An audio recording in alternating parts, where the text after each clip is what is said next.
I'm going to call the meeting to order of the Village of Corrales, regular council meeting. I'd like for you guys to all put your phones on silent or vibrate, turn them off, whatever, so we don't disturb anybody who's talking during the meeting. And once you've done that, please stand and join me in the Pledge of Allegiance. I pledge allegiance to the flag of the United States of America and to the republic for which it stands, one nation, under God, indivisible, with liberty and justice for all.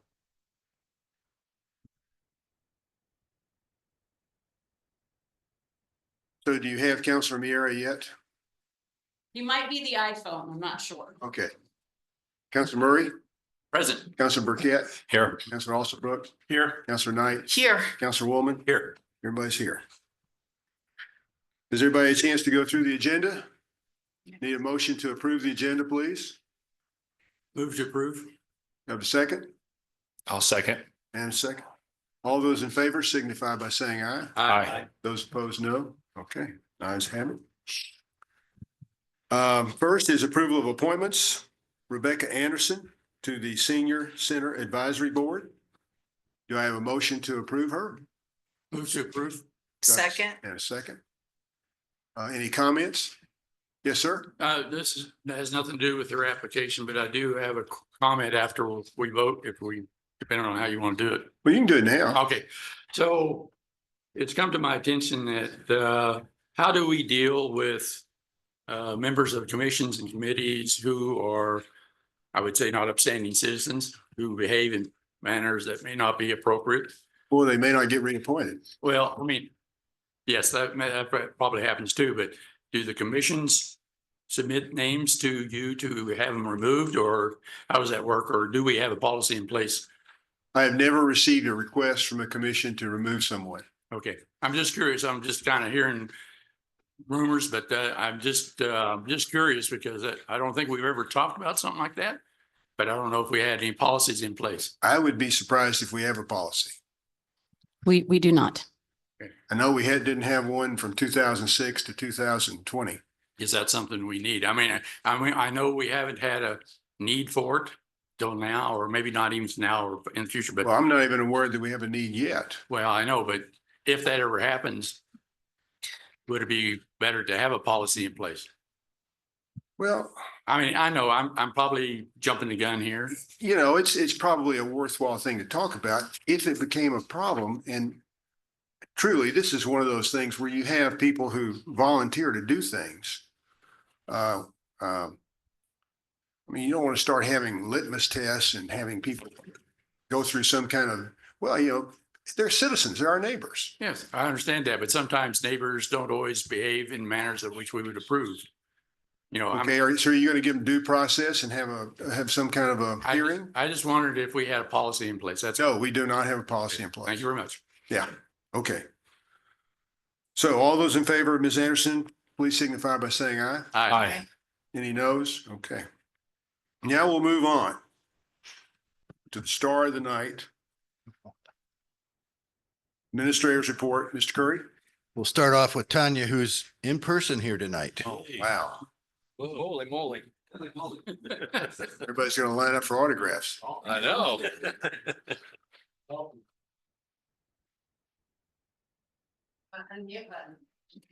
It's gonna be tough with the background not blurry. All right. Thank you, Mayor, Council, and Administrator Curry. Let's start with measles. The CDC now has 378 measles cases in 17 states. 43 of those are in New Mexico. That's an increase from what I put in on the packet on Thursday. I believe we're at 38. But I may be wrong. We've had 2 deaths in the United States. Of course, one of those was sadly in New Mexico. 95% of the cases have been unvaccinated. 3% were under-vaccinated, meaning they had 1 vaccine, and 2% did have 2 vaccines.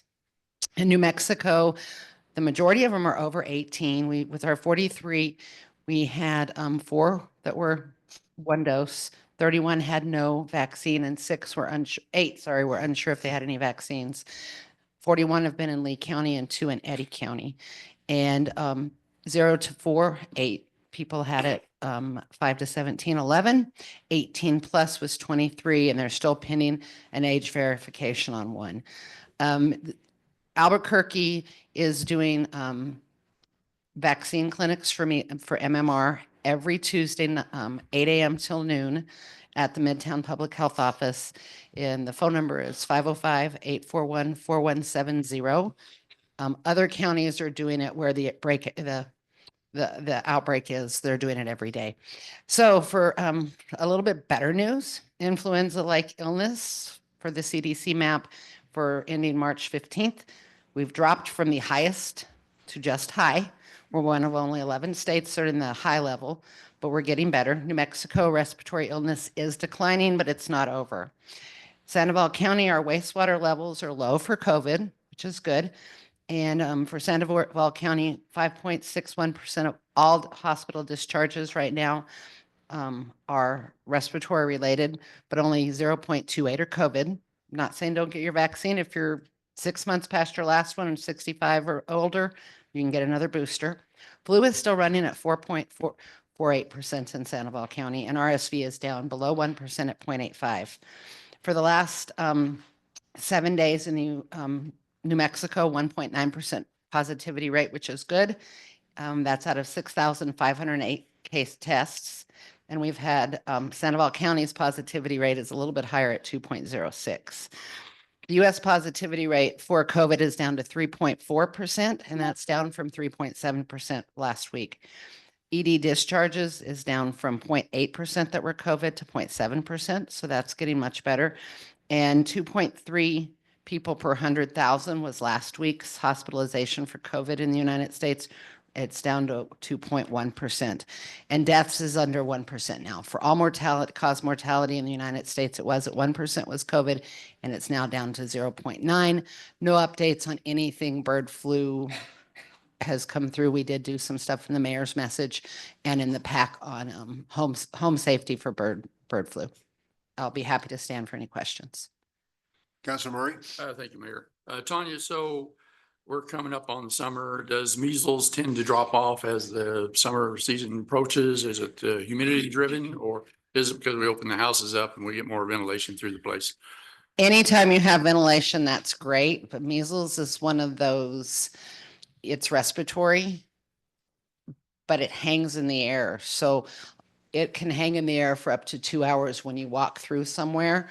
So anytime you can increase ventilation, it'll be better, but I'm not expecting it. It's so contagious. I don't think summer's going to matter. And the other thing is we're going to have, right now we have kids in school, so they're congregating, but then later on we have kids also congregating with others that are outside their school. So I'm afraid it actually could go up during summer, especially with travel. The last measles cases that came, the state issued a warning because people came into our state to go to a funeral in Berlin, it looks like. They didn't say funeral, but it was at a church between 8:30 and 10 on a Monday, so I'm assuming funeral. But they also were at a hotel and they were at truck stops. So someone can come in from another state and you just walk through that area and get measles because it hangs in the air so long.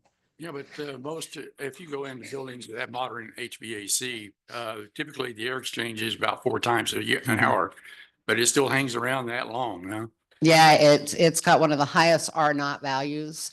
I think it's every person's like 19 of any virus that we know. Okay. Thank you It's very that much. contagious. Thank you. Thank you, Mayor. Yes, sir. Yes, Bill. Thanks, Mayor. Tanya. Yes. Not direct, but somewhat related. Are you having any difficulty? Have you noticed any change in your ability to get statistics and data from CDC? So I was for a while.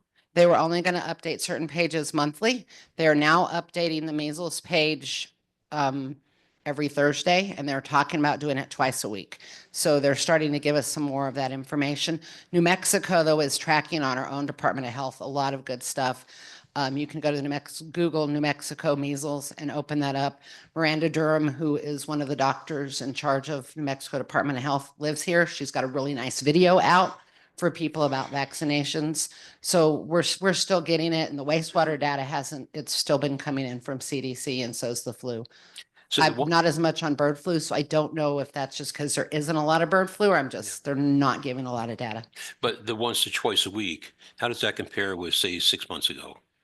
It was once a week 6 months ago, Was so one- that's better. At first, they said it was going to be every 30 days, Right. which was going to be way slow in my opinion, but they've increased it. Great, good. Thank you. Thank you. Anyone else? Thank you, Tanya.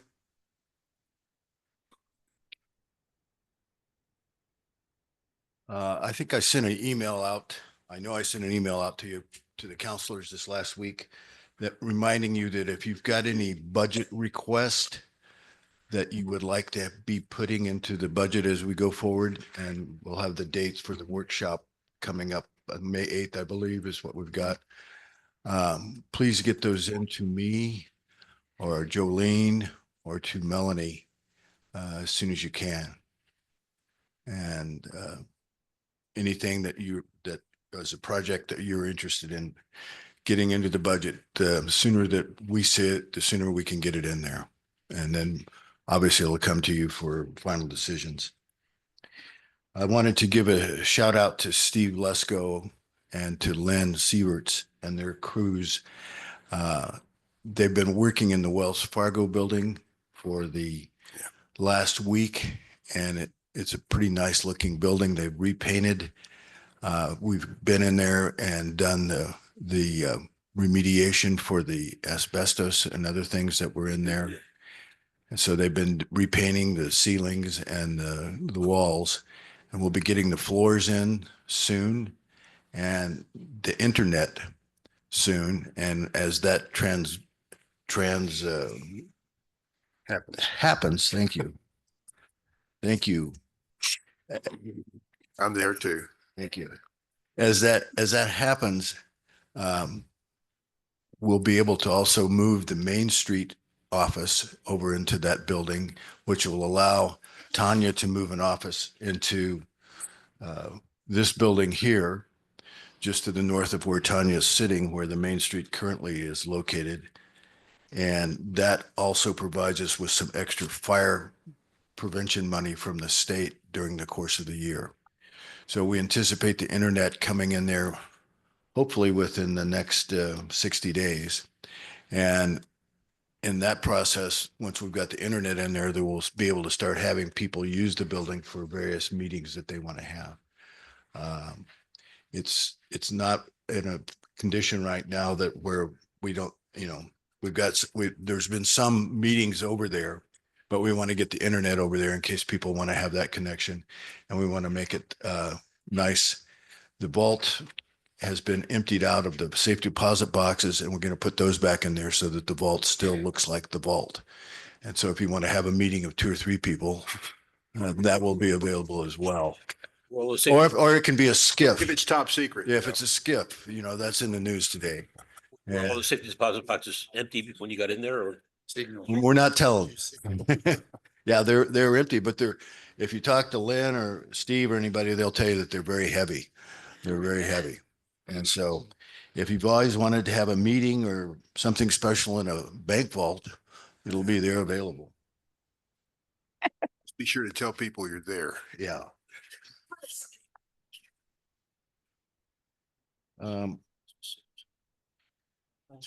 Did you want me to call her? Okay. I'm going to give a quick legislative update, and then the mayor's going to call on one of our fine representatives to add anything to that if she wants to. Mine is very brief and incomplete. We got $2,050,000 for capital projects, and that's coming from both of our legislators and the governor, as I've been told by Larry, and maybe Representative Cates can add to that. But we got $150,000 for a fast attack fire vehicle. We got 1.4 million for fire suppression in the village in one form or another. We got $200,000 for a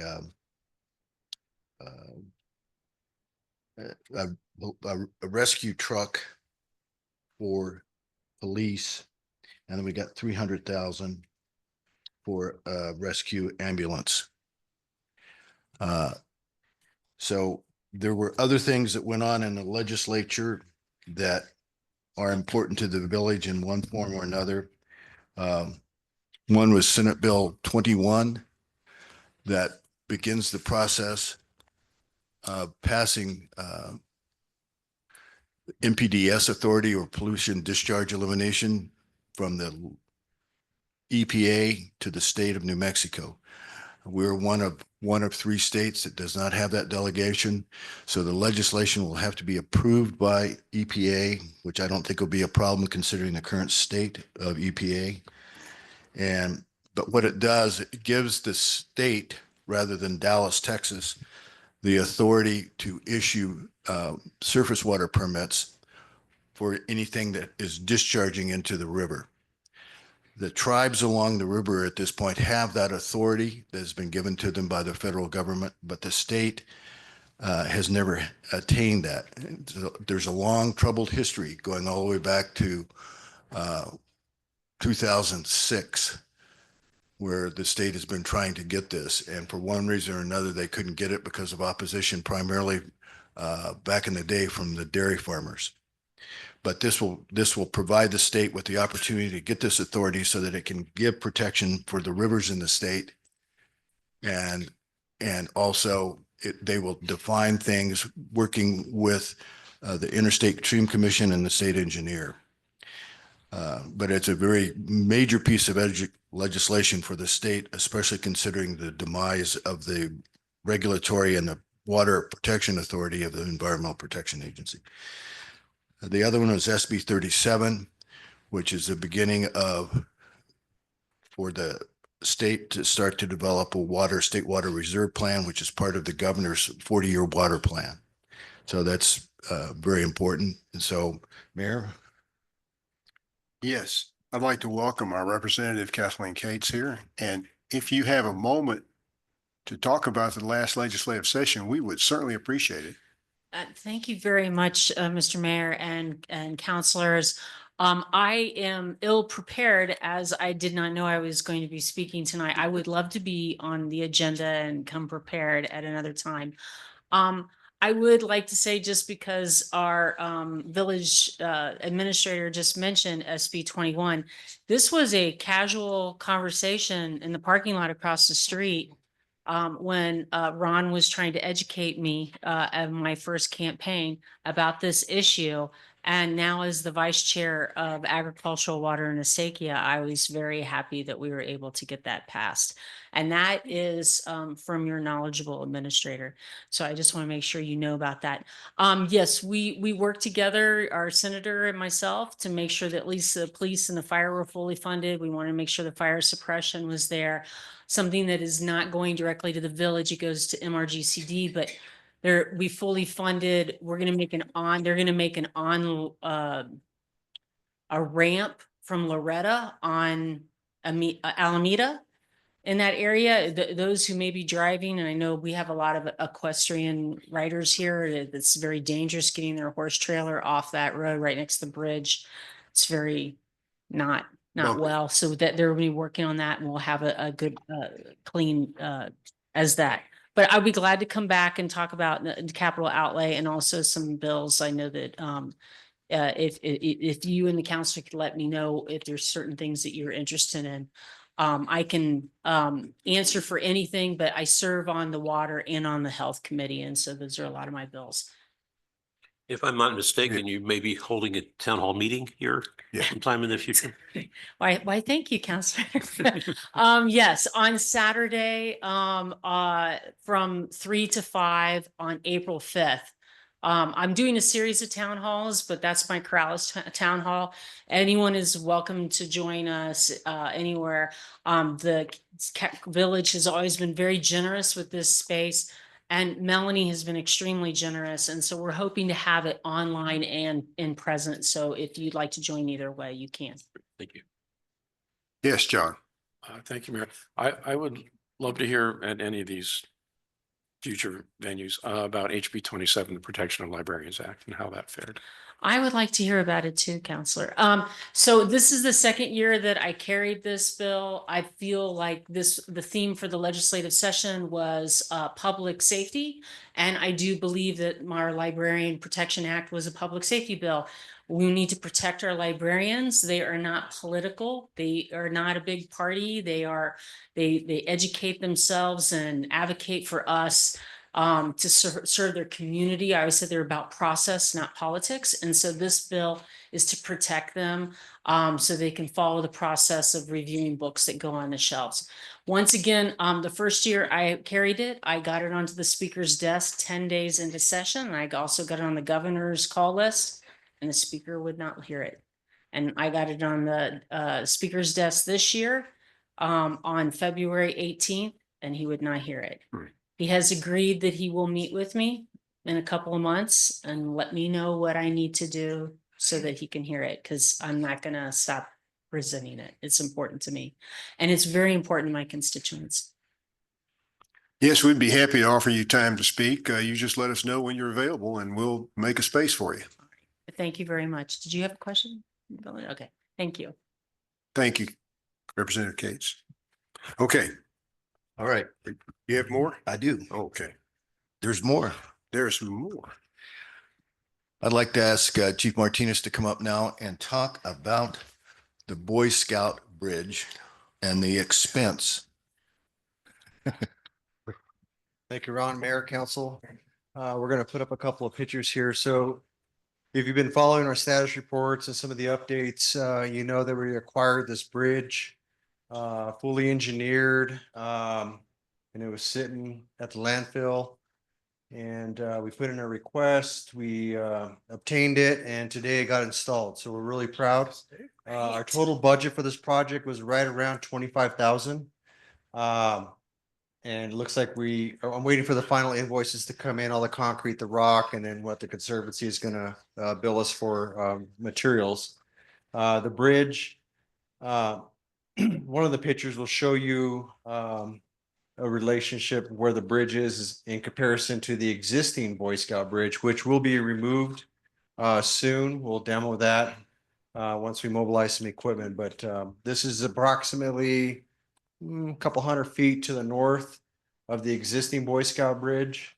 Not a whole lot of vegetation had to be removed. And so we welcome the public to use it. It's fully engineered. It's about 4 feet in width, and the load rating is about 6,000 pounds. So I know we have some pretty big horses, but it should accommodate them just fine. So any questions? Now, this was done in partnership with the MRGCD, correct? Yeah, the MRGCD was able to help us put the abutments and did all the full engineering to set it, and then we just hired the crane to go ahead and deliver it. So Outstanding. thank Any you. questions? Okay. We were concerned about the safety of the existing Boy Scout bridge. And this is steel. What, steel or iron? Steel. It's metal, whatever it is. Okay. Two things left on my list here. You know, for the last 2 summers, we've had some problems at the pool with water and certain minerals getting in them. And Lynn has been working real hard, and you'll be hearing more about it during the course of this meeting. But the pool is going to open on May 24th. And we anticipate with the approval tonight that we'll be going forward and have a pool like with the cleanness and with new filters and heaters that we need to make sure that the pool is nice. Even though last year with some of the problems, and I know Lynn literally pulls his hair out because he's so proud of the facilities over there, that we had some days where we had to close the pool because of the way it looked and the problems we had with it. That's not going to be the case this year, and we're very excited about it. The last item I wanted to mention is kind of timely considering the sad, tragic things that have occurred in Las Cruces this week. We have a police department here in Corrales that we're all very proud of. And I don't know how many of you have ever been on a police ride along. I've had that opportunity to do that several times, not here, but in other places.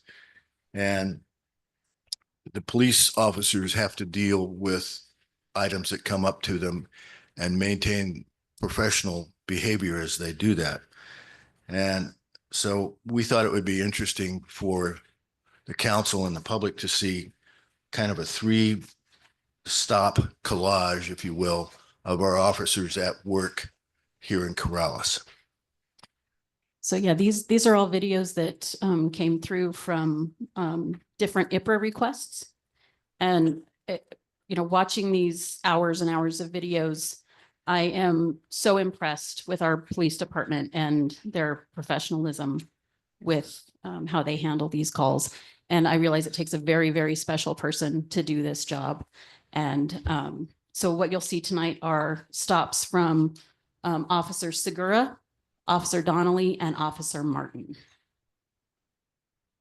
Like I said, I'm issuing a citation, okay, for not having that registration. Can I argue? I disagree with that. I just looked up Article 2 C-113, citizens of each state entitled to all privileges and immunities of citizens of the several states. The claim of a right cannot be created, made into a crime. Okay. So those are all. Yeah, we don't have a right to travel on the highways. Sure I do. I have a right to travel. It's a privilege, No, sir. but it's a privilege to drive your vehicle on the highway. No. That's a right to travel. Okay, so you want to argue that? I'm just telling you, I I'm just- saying that we can argue this. You want to argue in court? I'm not gonna, Yeah. I don't want to do this on the roadside. It's dangerous for both of us to be out here. So- Absolutely, yeah. So with this, I'll argue in court. so you want to go to court? Absolutely. Okay. Good. Reason for a stop, you didn't have your seatbelt on when you passed by me earlier. I just was sitting over here at the 81 or police station. You didn't have your seatbelt on. You have it on now, but you did not have your seatbelt on, sir. Do you have your registration?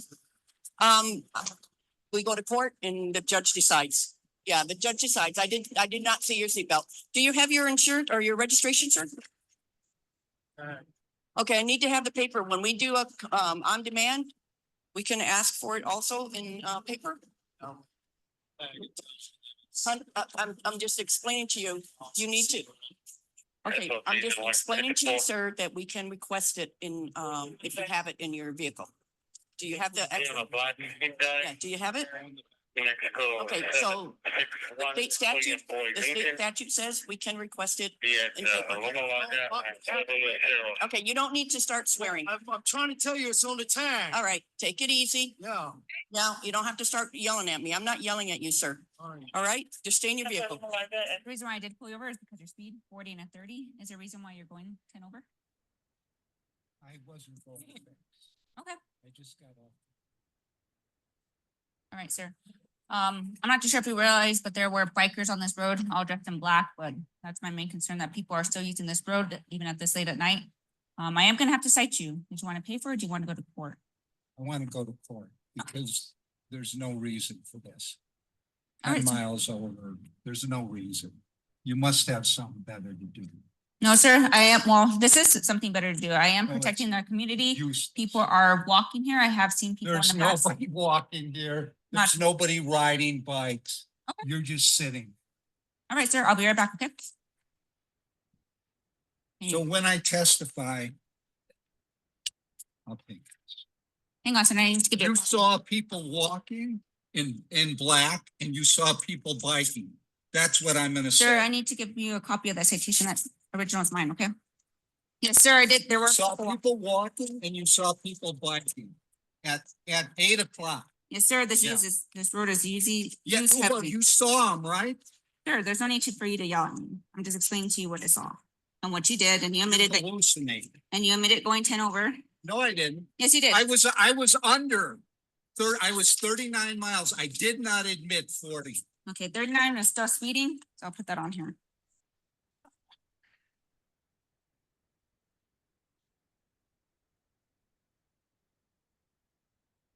I'm writing a letter to the chief of police tomorrow and the mayor. You have every right to do so, sir. What a waste of that. So this, again, I gave you the court paperwork for the Zoom. You have it on your front seat.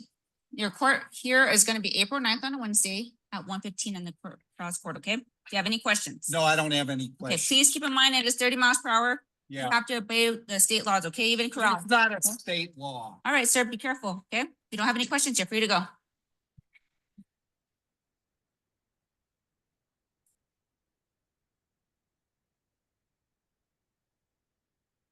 Just another day on the job.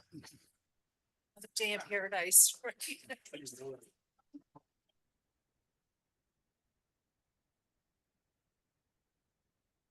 I'm through. Oh, Mayor? well, yes, sir. Got Councilor a Murray. quick question for Mr. Curry. In the report, I think Lynn submitted, the old solar cells came off the old gym.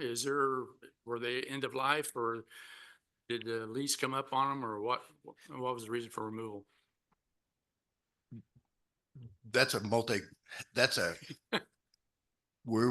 Sky has been working diligently to trace down the background on our leases for the solar. And so they've come off, I think, because of end of life, but I don't have a full answer for you right now. Okay, I mean, you can, yeah, just tell me, in an email if you want. Yeah, it's one of those things that we started digging into. Sky spent most of the time digging into it. And the more she dug into it, the more problematic it became because we've tried to chase down the contractor that we've been paying lease money to for years. And what we found was not good. So, but I'll give you more detail as I can. Okay, I appreciate that. Thank you. We did want to mention that Corrales made the #1 spot for the safest city in New Mexico.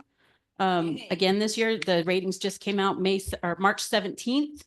And on March 17th, Corrales was also listed in the top 10 places of the best places to retire in New Mexico. And one of the reasons that was cited was because the crime rate is 65% below national average, according to this article. Very good. Thank you, Chief. Okay, so now we're going to move on to Corleone's Forum. This section is for informational purposes only, not for discussion or debate, to inform the governing body of an issue or a concern that would not be addressed on the agenda during the business session. There will be a 3-minute time limit for each speaker. Okay. Up first, Rudy Mieta. Rudy, if you'll come to the podium, state your name and address for the record. You will have 3 minutes, and our new timer gives you a little bit extra countdown. So we will get you started here. My name is Rudy Mieta from, I live with my wife over at 116 East Meadowlark. Mr. Mayor. Go right ahead. Oh, Does that mean on your mark, get set, go? Yes. was that the countdown? Oh, It was, absolutely. yes. Blast off. Where's the? I'm not done, That's right. and I will take all of my time. Actually, I'm going to probably end up early. Mr. Curry, respected council members, Coraleñas and Coraleños. On March 2nd, before the first general meeting of the Corrales Farmers Cooperative, I was speaking with John Young. He was talking to Russell Trujillo and he told me some news that shocked me, news that should shock every person in this room. After all these years, John Young's mother's well has gone dry. This is not an opinion, but a fact. And facts have an inconvenient reality that demand our immediate attention when our survival is at stake. If it was John Young's mother's well last month, who's next? We've been hearing about the aquifer dropping, and the scientists were right then and they're right now. We are in a severe drought with very, very serious implications for every Coraleña and Coraleño.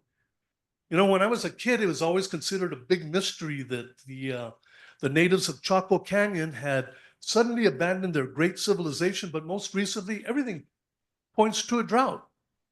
This is a survival issue. I do not believe that we have the leisure to waste time having a debate about the possible economic viability or potential disasters of allowing the ACD into Corrales. Climate change has made that decision for us.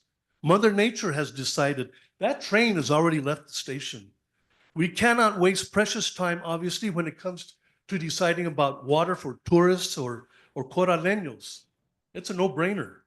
Our querencia for our pueblo means that our life-sustaining water supersedes all other issues.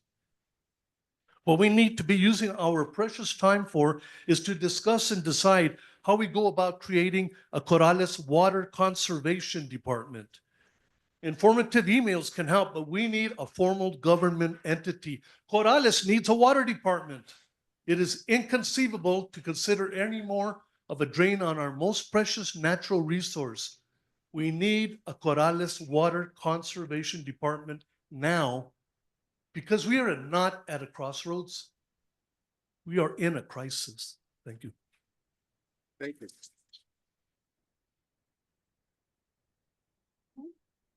Up next is Mr. Doug Castile.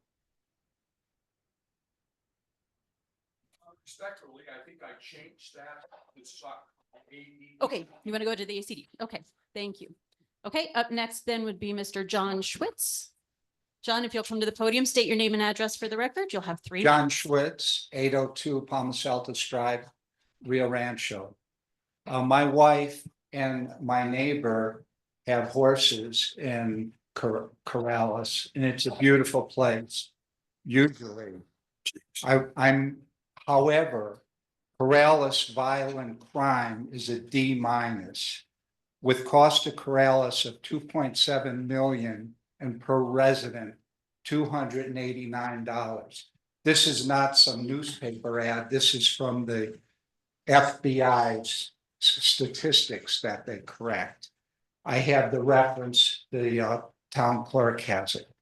Corrales ranks in the 15th percentile of similar cities for violent crime. That means you're at the bottom 15%, 85% similar cities are much better with violent crime. This data originates from the FBI Unified Crime Report.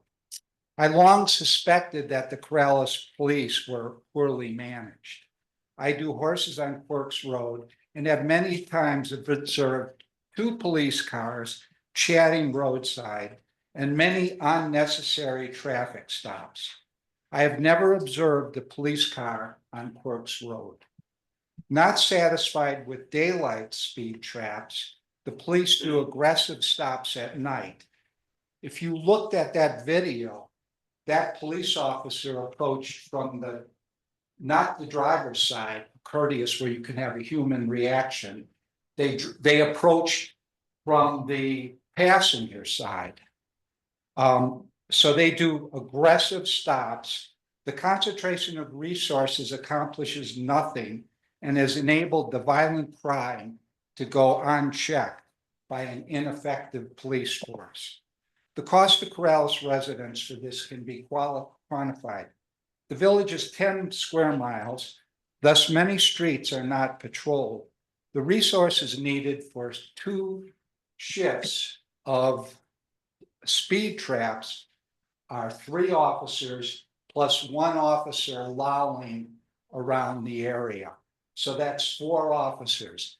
You can reduce your force by 4 officers and put signs and cars like Rio Rancho or Corral, the village next to us. I maintain that Corrales police prey on non-residents. You can say prove that. We'll take 2 years of traffic tickets, take resident, non-resident, and put it warning and fine. And you'll find you can do a statistical analysis of that, and you'll find you're preying on a non-resident. I realize these crimes. Thank you. That's your Your time. time is up, sir. Thank you. Up next is Brad Schurter. Brad, if you'll come to the podium and state your name and address for the record, you'll have 3 minutes.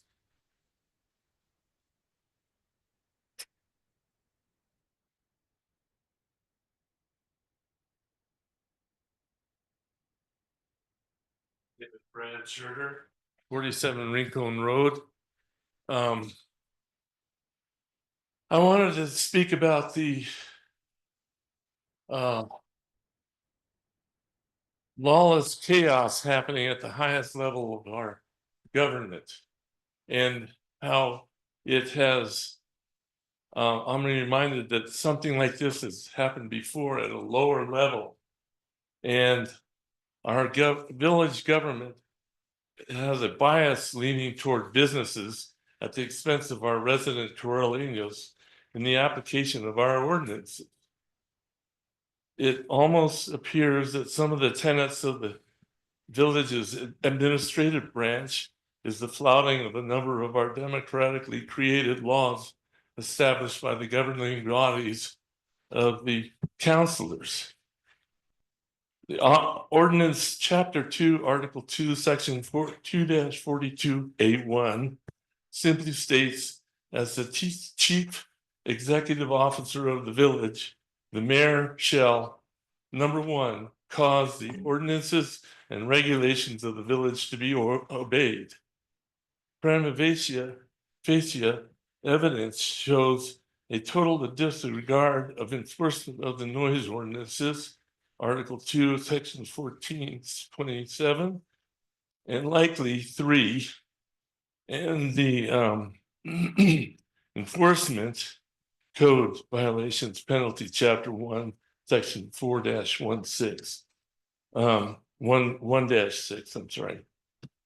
As an example of this traffic ticket given Casaviejas, Dan O'Brien was summarily dismissed by our kangaroo-like court, even after he was a no-show at the required court date. And the prosecuting detective both attested to him making necessary adjustments to abate the noise. This in spite of him disobeying every command of the ordinance, primarily including no amplified sound. I was going to go on to about the lighting chapter, but I think I'm just going to make this one part of the series. And so, well, we'll look forward to seeing you again. Sure.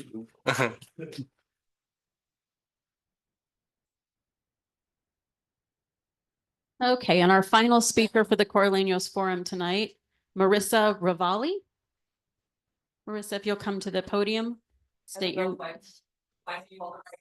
Did you want to talk about the ACD plan or No, I just wanted to introduce myself and say I'm Marissa Ravelli. I'm the new owner of Inhabit Gallery. I met some of the council people and the mayor at my ribbon cutting and just hoping to kind of reach out to the local Corraleños and say, come on out, free exhibits of fine art. And when we have openings, we have food and drink, and we're hoping to do discussions. I mean, even something like this would be really nice. That's what I'm into and about, and hope to see you all there. Thanks. Give us the name of the business again. Me? The name of the business again? Oh, it's Inhabit Gallery at Plaza Del Rio. Thank you.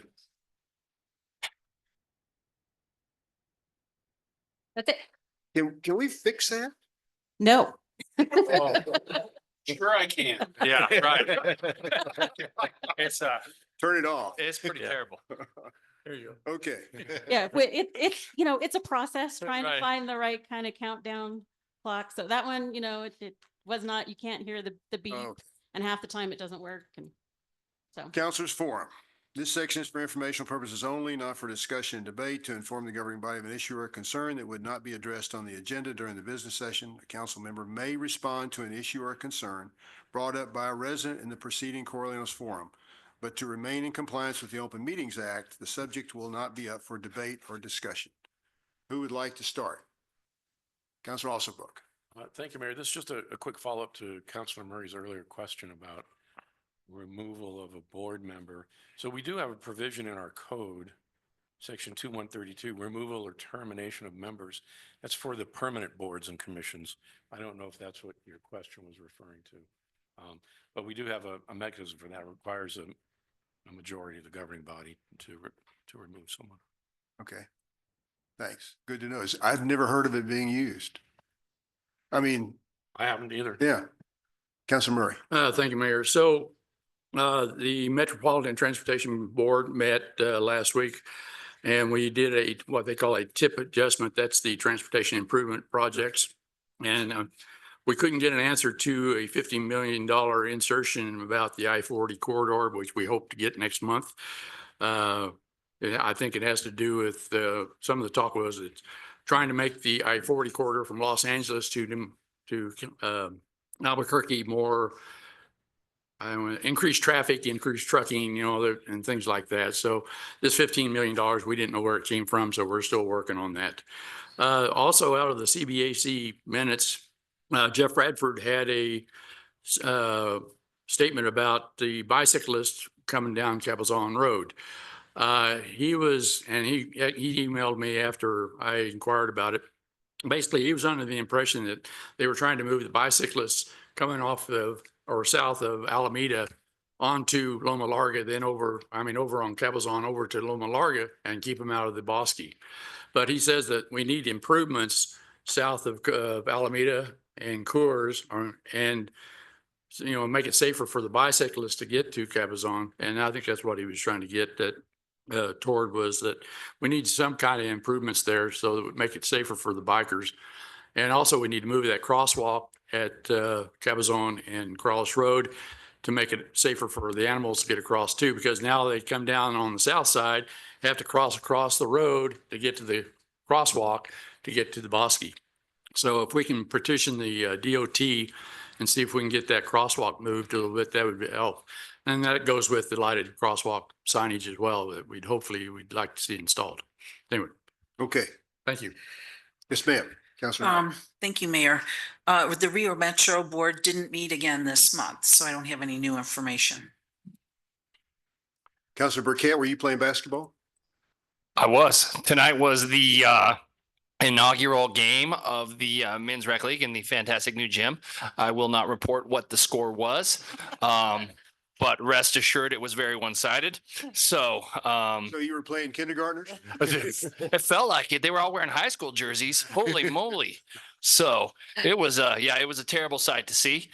So I apologize to anyone who has to see how I walk out of here when I'm done sitting for 2 hours. But it was fantastic.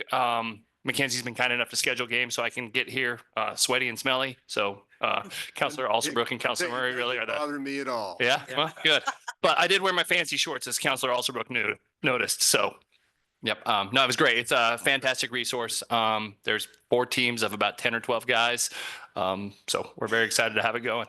Good. I heard the transfer portal's open. That's what we heard. The problem with this transfer portal is everybody's looking for people to get rid of, no one to take.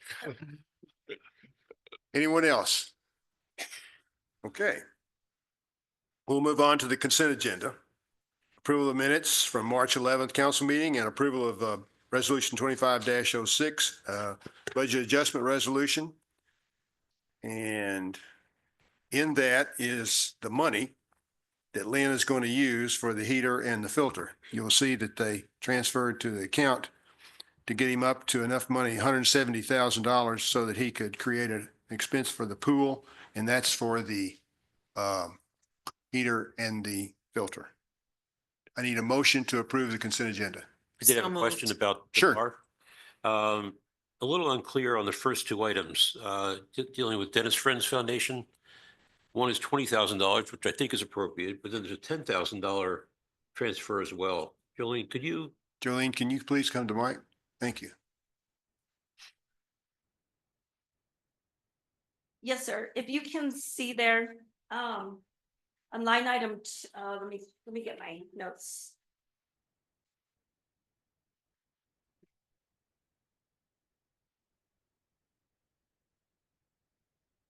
Okay, so line item 3, that was creating a professional services expense code for Dennis and Friends.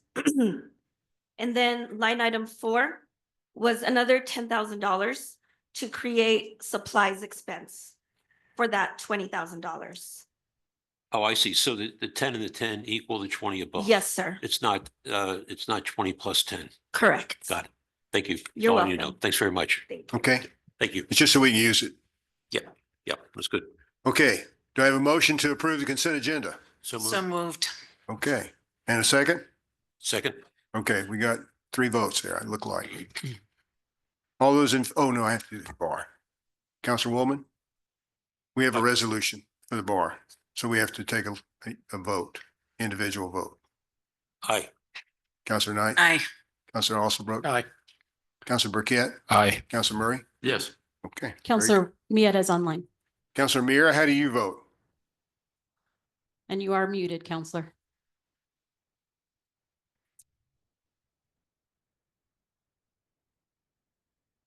Where did you say he was? Go to cruise. He's on a cruise. Chile, I think where he Is was. he in the Pacific or the Atlantic? The western coast of South America. Wow. Oh, he's in the Pacific. Pacific. Yeah, okay. All right, He might be having trouble unmuting on his device. okay, so Santiago, Chile. Santiago, Hey. so are you a yes or a no on this vote? I'm a yes on that one. Okay, thank you. Have fun in Santiago. Will do, sir. So we're on to old business, consideration action and approval of resolution 24-57, adopting Corrales Main Street's Arts and Cultural District Economic Development Plan. I need a motion to approve. So moved. Do I have a second? Second. And a second? Okay.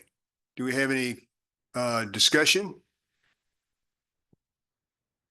Any testimony? Oh, yes, sir, Councilor Murray. I mean, let's hear the public. I think we were going to, any testimony from the community? We do. We have 13 people signed up and I believe we put a time limit of 30 minutes. Okay, so on everybody this. gets 2 minutes, About a 2 little minutes. over Yeah. With the extra 10 seconds with our new timer, I think it'll work Oh, out yeah. just fine. to blast off. Okay, so up first, Sabine Schurter. Sabine, if you'll come to the podium, state your name and address for the record. You will have 2 minutes.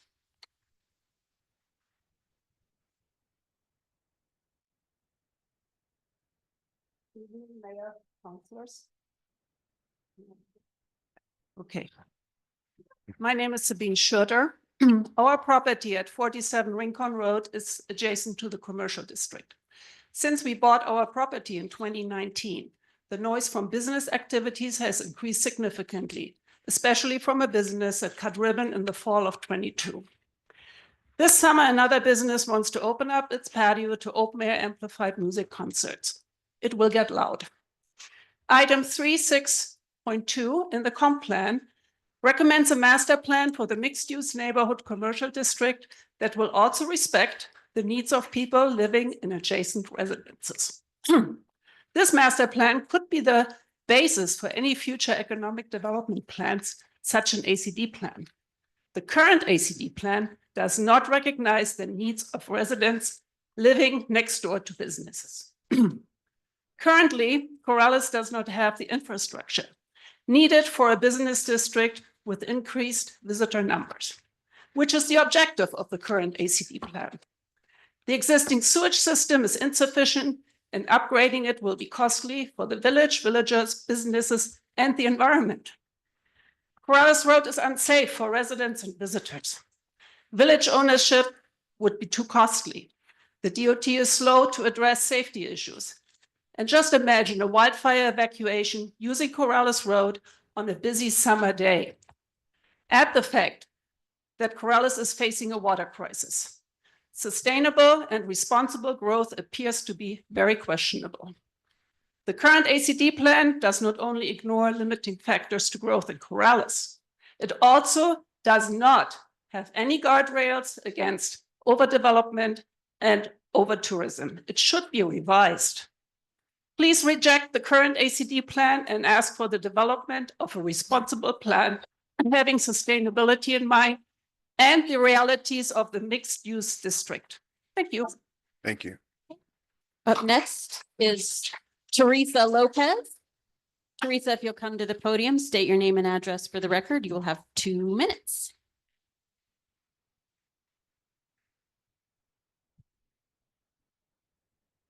Oops. Teresa Lopez, Rupert's Lane, Corrales. A lot of stakeholders, Corraleños, feel that in the residential commercial area in the middle of our village does not need to be designated as an arts and cultural districts. It's a mixture of homes of residents that have been in the village for a long time before many of you chose to live in this peaceful, agricultural, safe place. There is also a wonderful mixture of commercial places that are here too. There will always be changes, but why invite more people, which brings in more traffic, which makes the village unsafe in many different ways? And thank you to the police chief for finally putting out more information as to what happens in our village, which, if you're transparent and honest, is becoming to not be the safest place to live in New Mexico because of more outside traffic being enticed to come. We will never become a ghost town, as the mayor once said that we could become in one of the Corrales comments. There needs to be a gathering to hear all the village voices for or against it, because it seems that on paper and speaking here that no one listens. The mayor and the council are supposed to be honest and transparent and listen to both sides of what the people of Corrales want, not just Main Street. There was only one gathering in the village pizza place where no one was allowed to speak, only write on small sticky notes. And oh yes, the old church had only small groups at a time, but we had to wait for our group and an appointed time. The comp plan poster, which is this, captures the meaning of what carencia is. It translates to a place where one feels safe, secure, and at home with the land and the people. It's a beautiful, meaningful word that I hope Corrales is to all of you. This poster is spot on to what the village wants, not Main Street, ACD. I and many in this room do not want an arts and cultural district in our village. It will ruin our village. A quote, we believe that newer isn't always better, and that it's time for the pendulum of change to swing back to the basics. When is enough enough? No. Next is Carmen Martinez Titman. Carmen, if you'll come to the podium, state your name and address for the record. You'll have 2 minutes.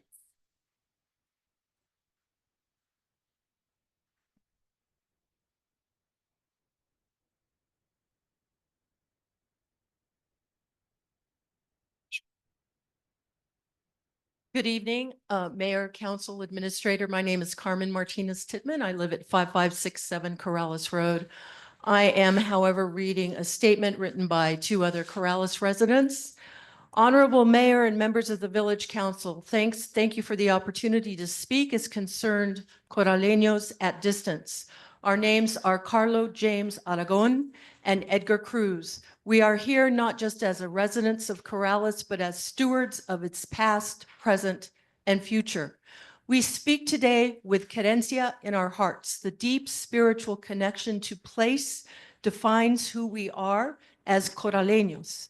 Corrales is more than a village. It is a living ecosystem of memory, land, and tradition.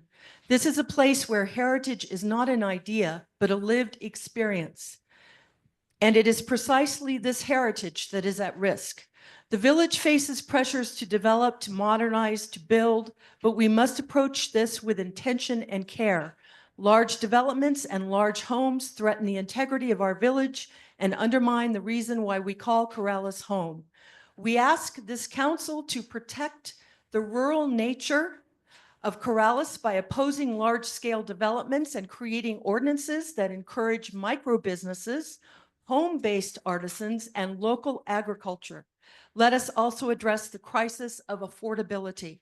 More and more, our young people, our elders, and working families are priced out by the rise of luxury homes. We need creative solutions, zoning reform, land trusts, and incentives for modest, sustainable housing that align with our village character. The future of Corrales must reflect the values of the past. Growth should not mean erasure. Economic development should not mean displacement, and change should not come at the cost of querencia. Let Corrales remain a sanctuary of querencia where what we preserve is just as important as what we build. Thank you, Carlo Aragon and Edgar Cruz. Up next, and Beth, I apologize if I mispronounce your last name. Beth Waldron Yuhas. Okay. Beth, come on up, give your name and address, and you'll have 2 minutes. Beth Waldron Yuhas. I'm at 415 Camino de la Tierra.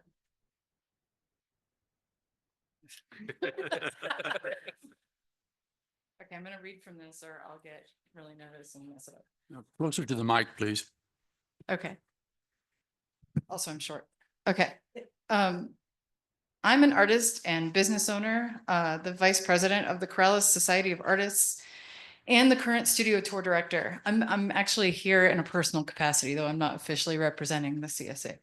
The ACD is a plan for working together in the village that will get us funding for programs where the different groups in Corrales can collaborate. The name is Arts and Culture. It is a unique and magical place,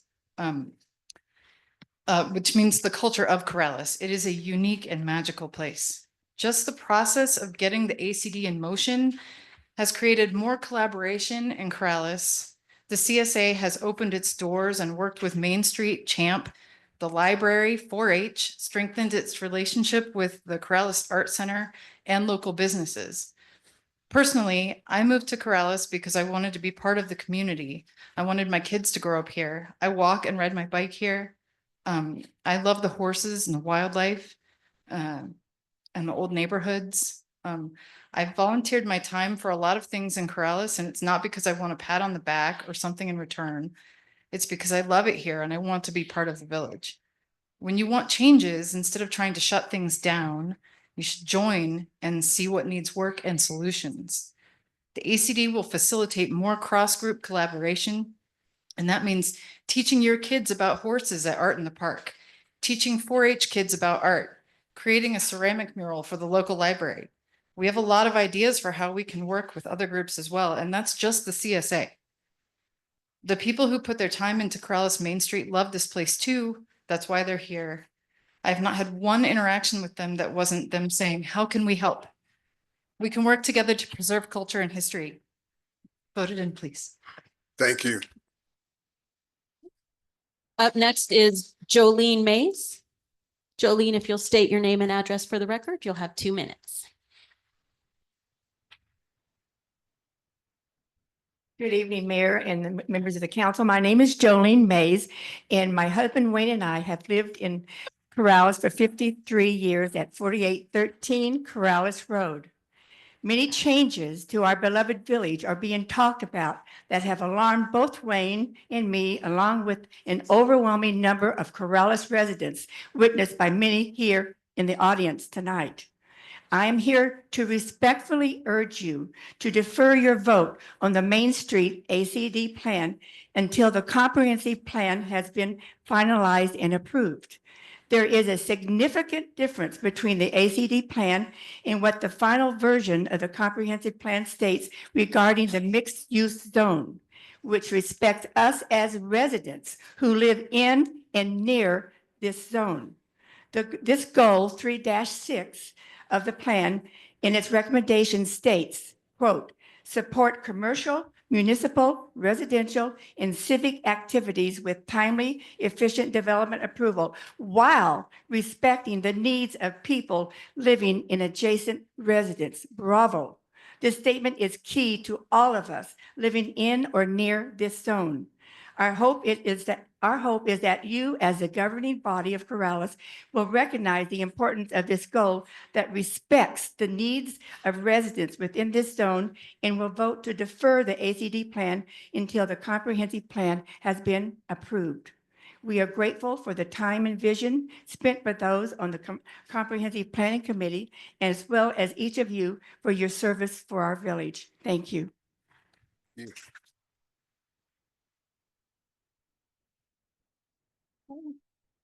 Up next is Gray Howell. Gray, if you'll state your name and address for the record, you'll have 2 minutes. If you give it just a second to finish our last 2 minutes, then we can count you down. There's no way to reset it back to 2 minutes, so. Oh, so he has to go through this. Yes, okay. Thank Go you. ahead. Thank you, Mayor and councilors. I wanted to just say there's a second one there. There was a great song written by Merle Haggard that, with a shameless plug for my radio show, I play it quite often on my show. But it's called What Happened? And he was mostly talking about our country, looking back and to the forward. But now that's what I'm thinking almost every time I drive down Corrales Road about my hometown, Corrales. What happened? I fear that with this plan and the funding it could provide for large projects that we don't know about, I will turn around in my wonderful, unique little town and not even recognize it anymore from overdevelopment. And all of that, it comes along with it. And so I'm going to make this short, but please make the right choice here and don't adopt this ACD plan. Please keep our village rural and local. Thank you. Thank you.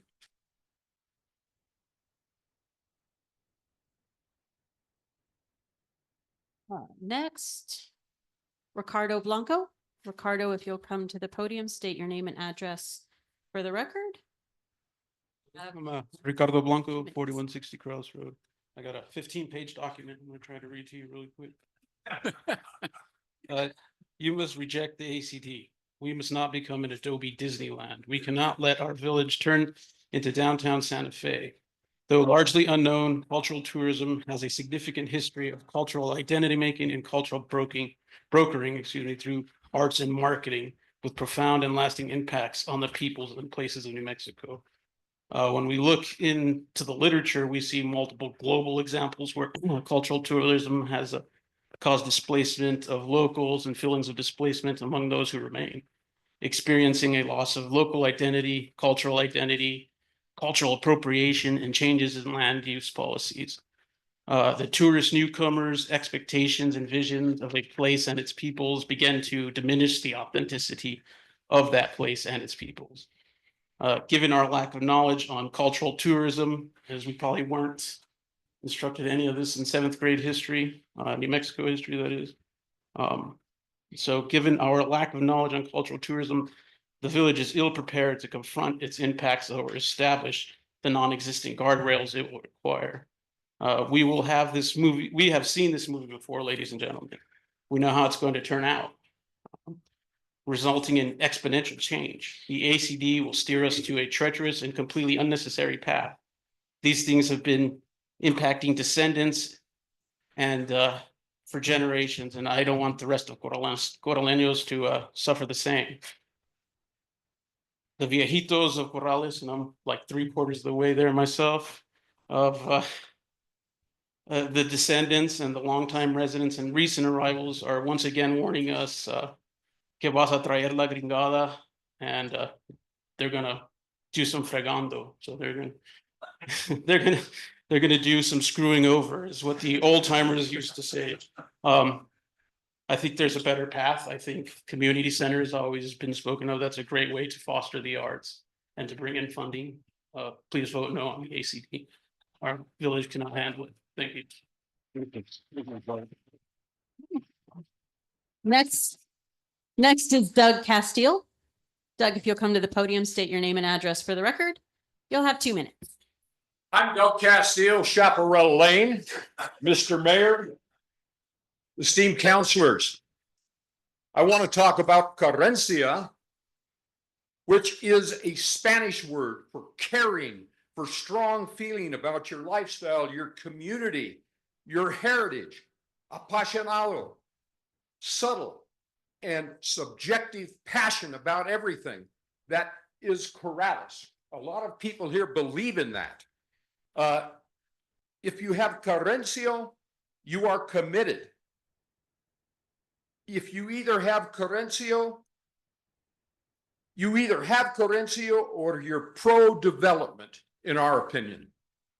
Commercial growth or economic development must be restricted or limited. Commercial growth starts slowly and ultimately and permanently results in changes in the complexion of the community that can't be reversed. Remember that. The ADC is not needed. We have a strong economic base here in Corrales already. It's a wealthy village.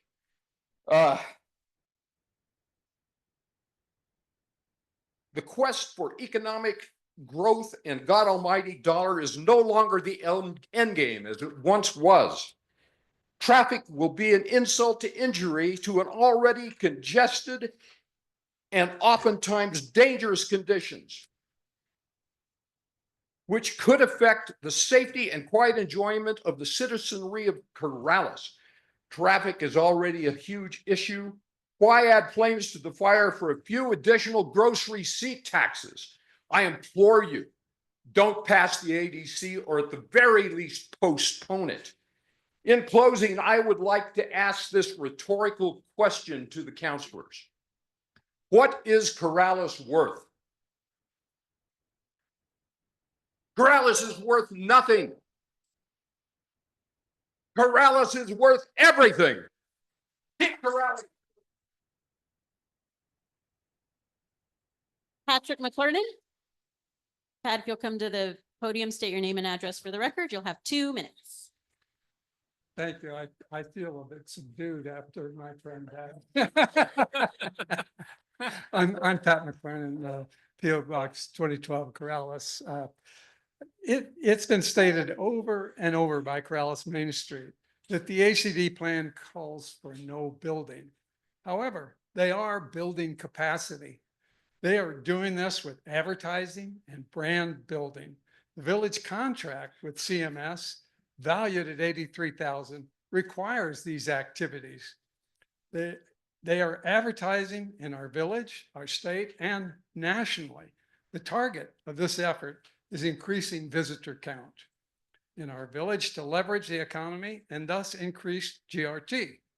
Although no buildings are in the plan, it's obvious that with increased tourism, buildings will be developed to accommodate this traffic and to extract tourist dollars.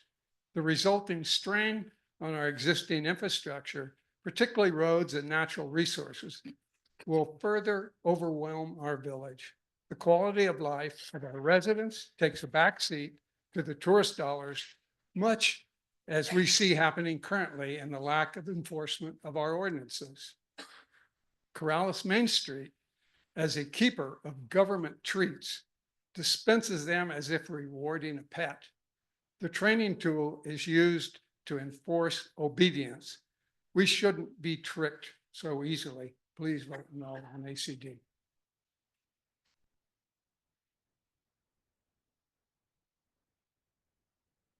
Okay.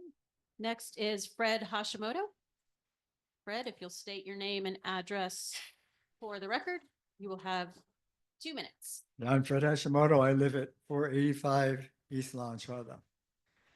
Yo estoy vivido en Corrales durante 50 años.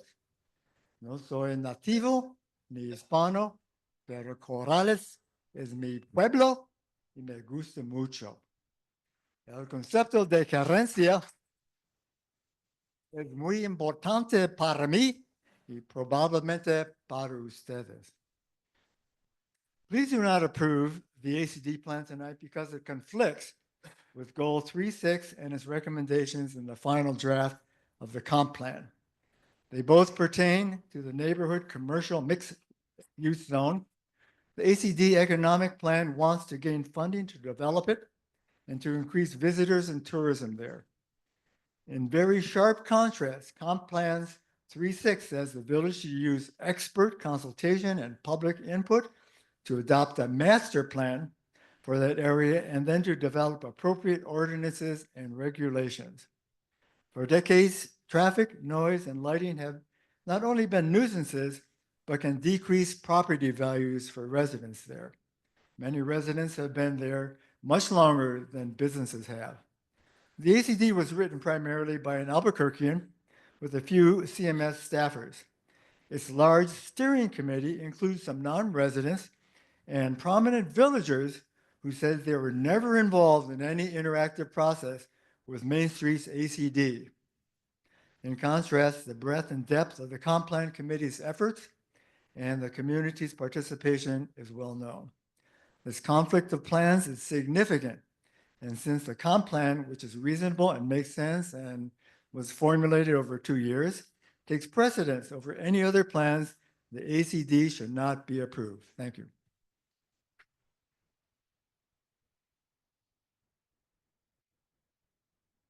Next is Salome Ward.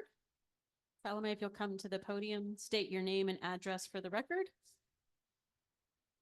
Hi, my name's Salome Ward and I'm at 204 East Meadowlark Lane. Basically, I just want to take the easy way out and say, yes, I agree with so much that was said, and especially that beautiful letter that was read. But I also agree with what you said. I thought you said so many beautiful words, and I think there's a lot of beautiful words in the ACD plan, and I really want to believe them because it really appears that we all love our village. We all want to preserve the great things about it. And I forgot to say thank you, everybody. Anyway, but we all care about the village and we want to preserve it. But the thing that we seem to not agree on is the pathway to get there. And no matter how hard I look at it, it appears that these just two different areas, one that's promoting economic development and I love businesses, but it's promoting essentially economic development. And on the other hand, also promising to preserve this rural nature, this equestrian nature. And I just think the two are incompatible. We're not going to be able to keep on having horses along pathways if we're increasing traffic, things like that. It's just there's things that don't make sense and it just doesn't add up. To me, it appears that the ACD is promising funding, it's promising grants, and it's like dangling this carrot. And I get it, that's very appealing. We want that, we want to have the money, but the money's not free. Everything comes at a cost. So I wonder, what will the cost be? And also, I especially wonder who will be left behind. There's certain sectors of the population that are already under such stress, that are already having such struggle. And I fear that they will be the first to somehow be left behind because that's just easier because it's already happening. So I feel that a lot of this is not about preserving Corrales. It's talking about change and rebuilding and turning into Corrales into something it never was. So basically, I want change, but I want change from the mindset that we have to accept development. And I realize that makes us the underdogs, but everybody knows you're supposed to root for the underdogs. So I think that's the only way to guarantee our authenticity and our long-term survival. Thank you. Thank you. Next is Bill Perkins. Bill, if you'll come to the podium, state your name and address for the record. Okay, thank you, Bill. And then our very last speaker on this item for this evening is Jim Kruger. Jim, if you will come to the podium, state your name and address for the record. You'll have 2 minutes.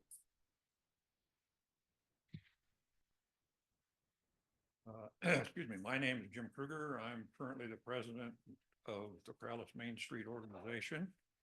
I live in Bernalillo, New Mexico, and I would like to just make a few comments about the ACD plan to hopefully try to help clarify it for you counselors and mayor and administrator as to what is or isn't in the plan.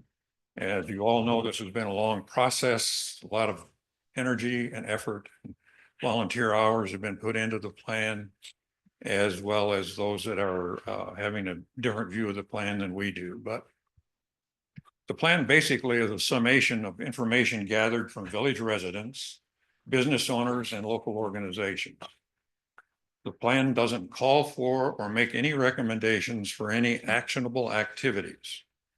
Therefore, the plan and its adoption should be viewed as a roadmap for the Arts and Cultural District and will be used as a guideline for how any future activities and actions take place in the district. The ACD plan does not modify or supersede the comprehensive plan, nor does it suggest taking away or modifying any village governance processes.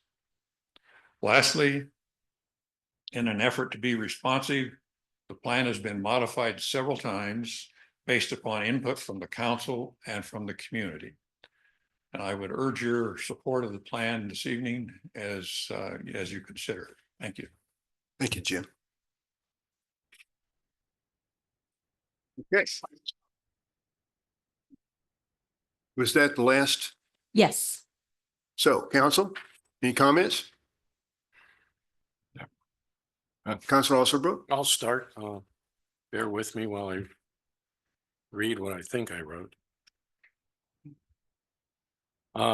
In general, I think it's important to understand the underpinnings of this plan, where it comes from, the organization that developed it and its parent national organization, because the words that are used there are what matter and carry us forward.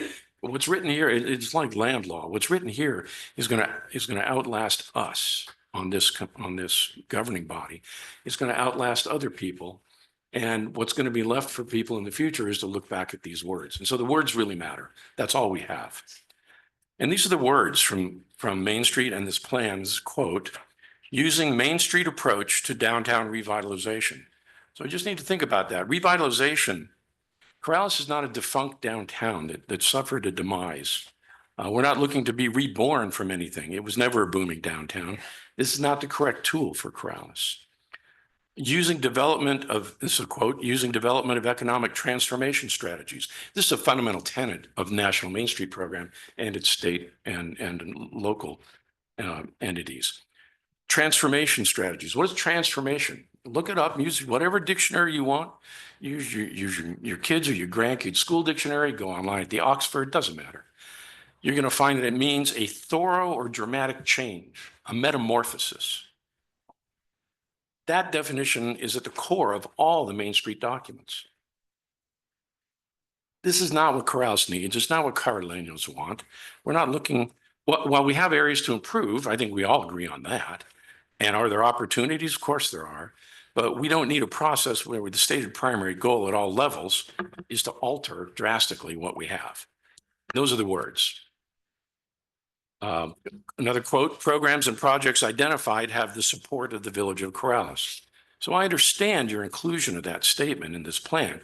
It's required. If you can't put that in the plan, you're not going to submit the plan to your parent organization. But it's disingenuous at best. We've got a great sampling here. It's really not supported by the Village of Corrales.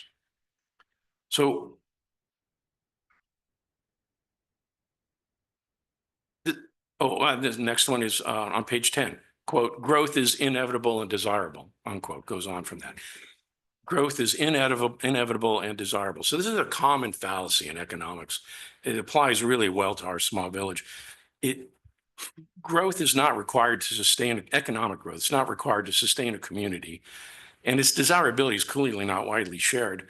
We have to evolve, we have to adapt, but that doesn't require economic growth. It only requires thoughtful change in interactions.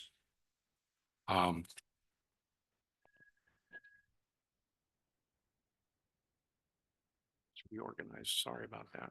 So this is where the National Main Street Organization, its New Mexico subsidiary, and the ACD, I think, have a fundamentally different interpretation of the needs of our village from most of the residents. And remember those key words, revitalization, transformation. Those don't fit here. And I know the local people who've worked on this and everyone's in favor, I know they're well-intended. I know a lot of them. I know that they embrace the same things that we all do, the 3 A's, animal, arts, and agriculture. But this is an unnecessarily formalized structure. The words that are written here, first and foremost, really serve an external master, and it's a vision that we don't all share. Come back to that, revitalization, transformation.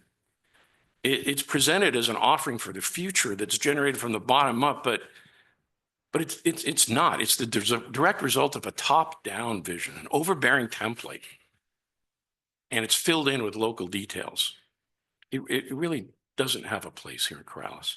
The charm of Corrales, our culture, our look, our feel, it's the result of many decades of grassroots organic growth from within our community.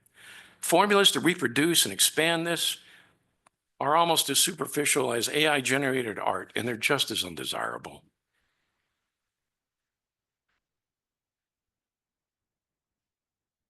We are who we are because we became this way naturally, in a shared, self-organized way, built on our love of a different lifestyle and a passion for our individual expressions.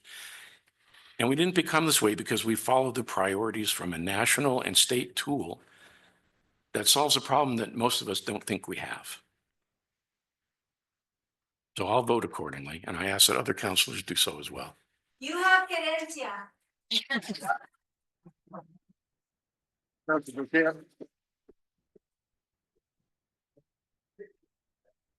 Thank you, Mayor. So in my mind, there's two kind of broad categories of things that we're considering tonight. One is the ACD plan good, and two, how does it align with the comprehensive plan from both a, I guess, policy and timing standpoint? For the first one, I hear the words that Councilor Alsorbrook says about transformation and revitalization. And I think that I'm looking at those from a different scale than he is. I'm looking at a small business owner who just acquired a historic property and wants to revitalize that property. They want to transform that into a successful business.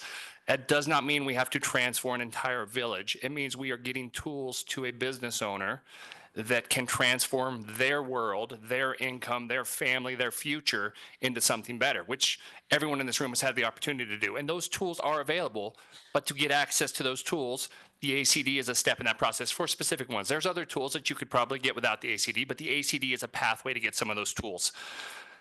I think the thought that this is to improve gross receipts, it's not my intention. I don't think it's the intention of most people. I think it's something that is going to create a pathway to kind of share a vision. And I know people shake their heads when they say the village was involved. The village was involved in many conversations about this. The growth is going to happen. Corrales is a great place to be. And by not passing the ACD is not going to make it a less great place to be. People are going to keep moving here. The property is going to keep increasing in prices. People are going to keep coming here to play basketball or see our parades or go to the Champ facility. This is not going to all of a sudden make traffic go away. I think this is going to create a path that we can protect and guide how it grows.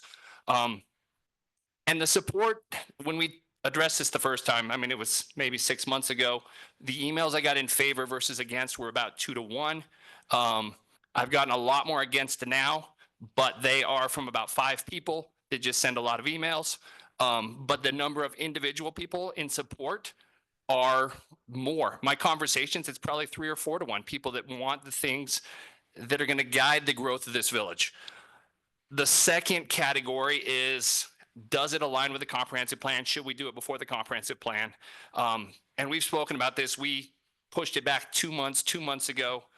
I've looked at the final version of the comprehensive plan. I'm sure everyone else in this room has as well.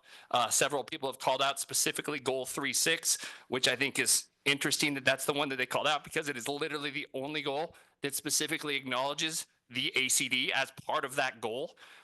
So I'm not quite sure why that's the one people picked, but there are 8 goals that fall in the category of rural preservation. Main Street and ACD contributes to 6 out of those 8 goals. The only ones they don't are zoning policy and the Northwest sector, which they probably do to some degree because helping business navigate that process, but not the ACD specifically. So in my mind, the version of the comprehensive plan that we're seeing and that is going to be 99% approved does not in any way have any odds with this ACD. I don't think it's fair to the people that have worked on this thing to keep kicking the can down the road. And I will vote accordingly with those thoughts. Councilor Murray? Well, I don't have any good comments like the Councilor Alsorbrook and Councilor Burkett. They're both, I think, have good points. Back when we were considering this the first time, I had jotted down some comments, and I'm just going to repeat what I had written down. So when I was looking over the plan, on page 10, there was no mention of agriculture. And I was thinking about we needed to add some language in there to do that. On page 34, there was a Corrales participant who said she had a hard time participating in Corrales. How can you clarify that for me? Why would you have a hard time participating in the village? The other comment was the opportunities seem to be overly broad to reach outside the village to attract artists. Should opportunities only be restricted to local artists or residents? And I have some amendments. If we were going to push forward with this, I'd have to make some amendments to it in order to support this plan. But then again, on page 35, how do you define underutilized facilities under challenges? I'm not sure I understand that. On page 36, under creative ecosystem, under production, under challenges. Well, we removed that 250 seat restatement, so throw that one out. Other things too, like On page 46, define underutilized spaces as stated in do more with less. How do you increase operating hours? What businesses are you particularly pointing to? How are you going to try to do more with less? That's what I'm trying to get at. On page 48 under goal 1, the village has to offer something unique to the locals that cannot be found in Albuquerque or Rio Rancho. That's at least my comment. Under page 48 again, under marketing promo, what is meant by a strong elevator pitch? I'm not sure I understand that language. Under our page 50, object 3, it seems that the ultimate goal is to replace existing homes and residences in the ACD with new economic opportunities. That's at least my particular viewpoint. And then also on page 64 on object 3, the crux of the problem to me is how do you balance economic vitality with the desires of the residents? And then on page 72 under appendix D, in one of the bullets, and this is really where it comes down to, it says and I'll quote this, in 2020, New Mexico arts and cultural industry contribution was larger than the agricultural industry. Arts and cultural districts focus on enhancing the creative and cultural economy, positioning arts and culture as the center of revitalization and community economic development efforts. So it seems to me that the priority is to sacrifice agriculture for local arts and culture. And Appendix D does lay that out as the priority for the arts and culture. So I will vote accordingly too, but that's at least what my notes I had jotted down. I wasn't as focused as Councilor Alsobrooks and Burkett. I think they both had good statements, but again, I will vote accordingly. Yes, ma'am. You know, is there any way I can ask Angela a question? Is Angela here? It was. Oh, here she is. Sure, go ahead and ask her a question. Hi, Angela. Thank you. I was just wondering, what's the major difference that the ACD has that isn't already happening in Corrales? Sure. Well, thank you. Thanks for having us and good evening, Mayor's Council. You know, I think obviously my interpretation as the executive director over my tenure is 4 years in, right? And oh, Yeah, go ahead and pick it up. It's okay, sorry. I'll start again. You know, my tenure over 4 years at working with this, I think, and obviously listening to all the concerns and thinking about, the origin of the application for Corrales specifically, right? And I think to Councilor Alsobrooks' points, words are important. And obviously, yes, we do have to use and adapt the national strategies and obviously the state strategies. But the good work about, Main Street programs is that they are community-based. So specifically, Corrales applied for the Arts and Cultural District authorization to bring together all of the organizations that do arts and cultural district work.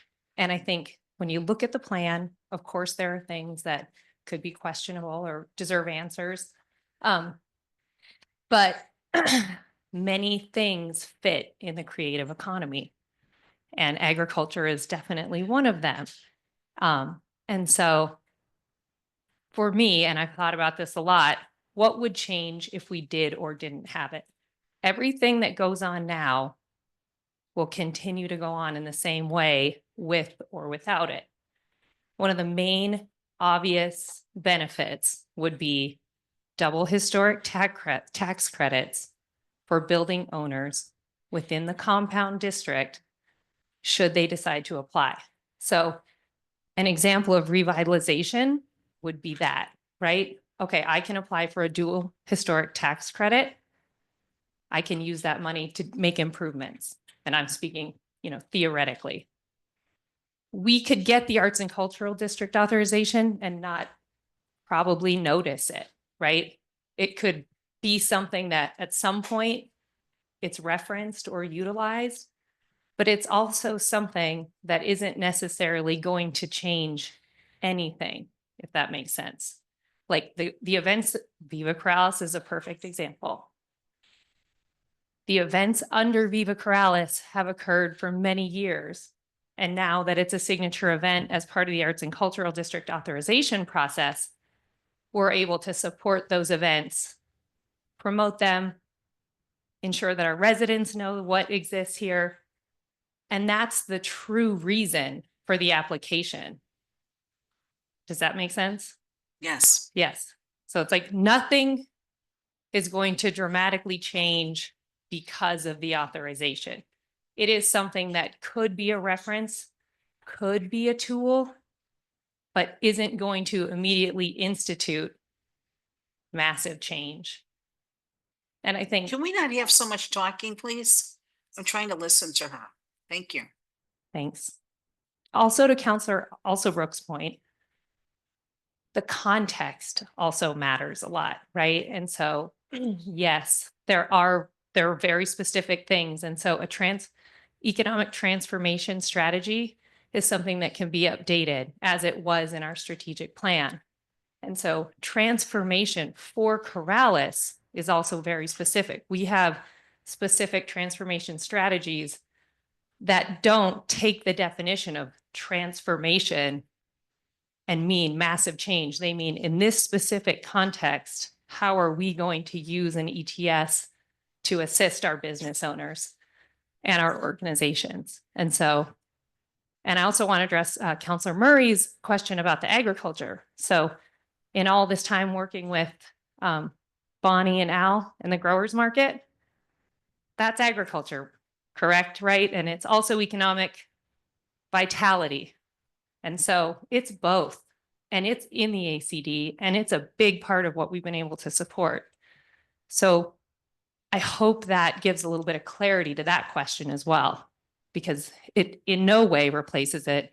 And I think the growers market would attest that they've felt more supported in the last couple of years through this ACD work than they ever have before. And it does draw a lot of people into Corrales from other places, but it's also agriculture. Okay, just wanted to say one more thing. On page 6, the goals and objectives, the first two, I think, says it all. Foster local participation and engagement in arts and cultural in an arts and cultural district. And number 2, ensure that agricultural heritage remains visible and active. I mean, that's on, again, you can pick words from, you know, minute areas in this document, but like the main objectives are the main objectives. I don't see where this is going to damage anything. So that's my thought. I appreciate the question. And I think obviously to echo Jim, there's nothing about it that is hoping to change everything. It's hoping to support. And I think if you go and look at all the organizations that are participating in Viva Corrales, that says it all. This is not something that's alienating. And we've been, I think, appreciated for that and we appreciate being able to support. Thank you. Thanks. Thank you, Angela. Yes, Councilor Murray. Well, Angela, since you're up there, answer this to me then. How do you respond to your Appendix D where it says that the creating cultural economy, positioning arts and culture as the center of revitalization and economic development? How do you square that?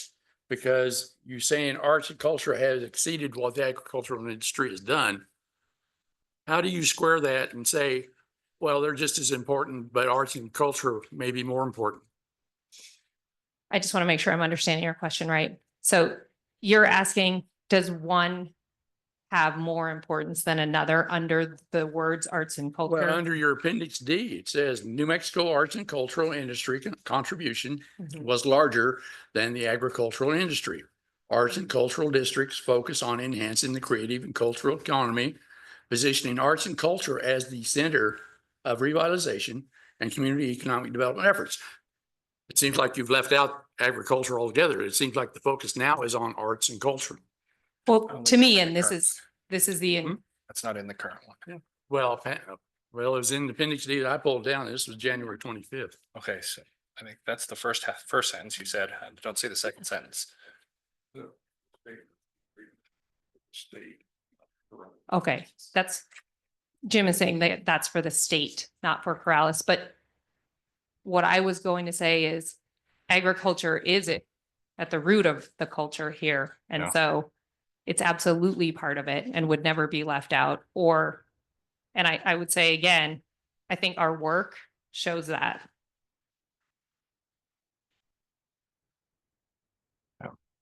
Councilor Woolman, do you want to speak? Yep. Very briefly, first of all, I'd like to line my position with the remarks of Councilor Alsterbrook. I thought they were meaningful, historic, and a reflection of really what's going on here. There are a lot of people who grew up here and have ancestors who've lived here for a very long time.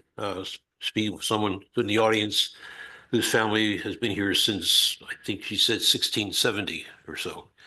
And I guess the question is, why did we move here? Why did we decide to move to Corrales and make this our home?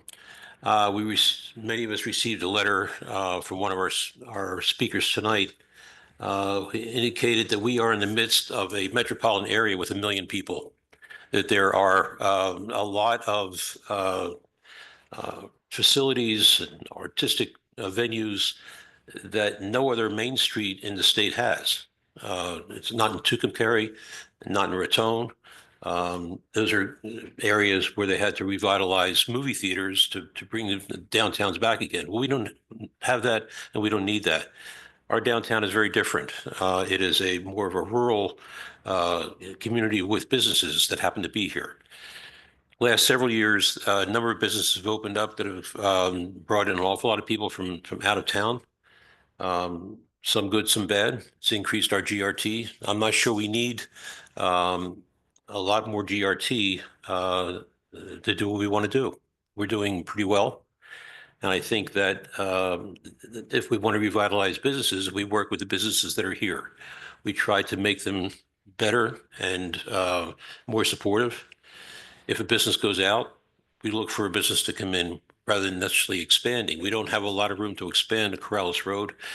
The northwest sector, I believe, Councilor Alsterbrook can attest to the exact date that was designated for commercial development is at least 20 years ago, I think.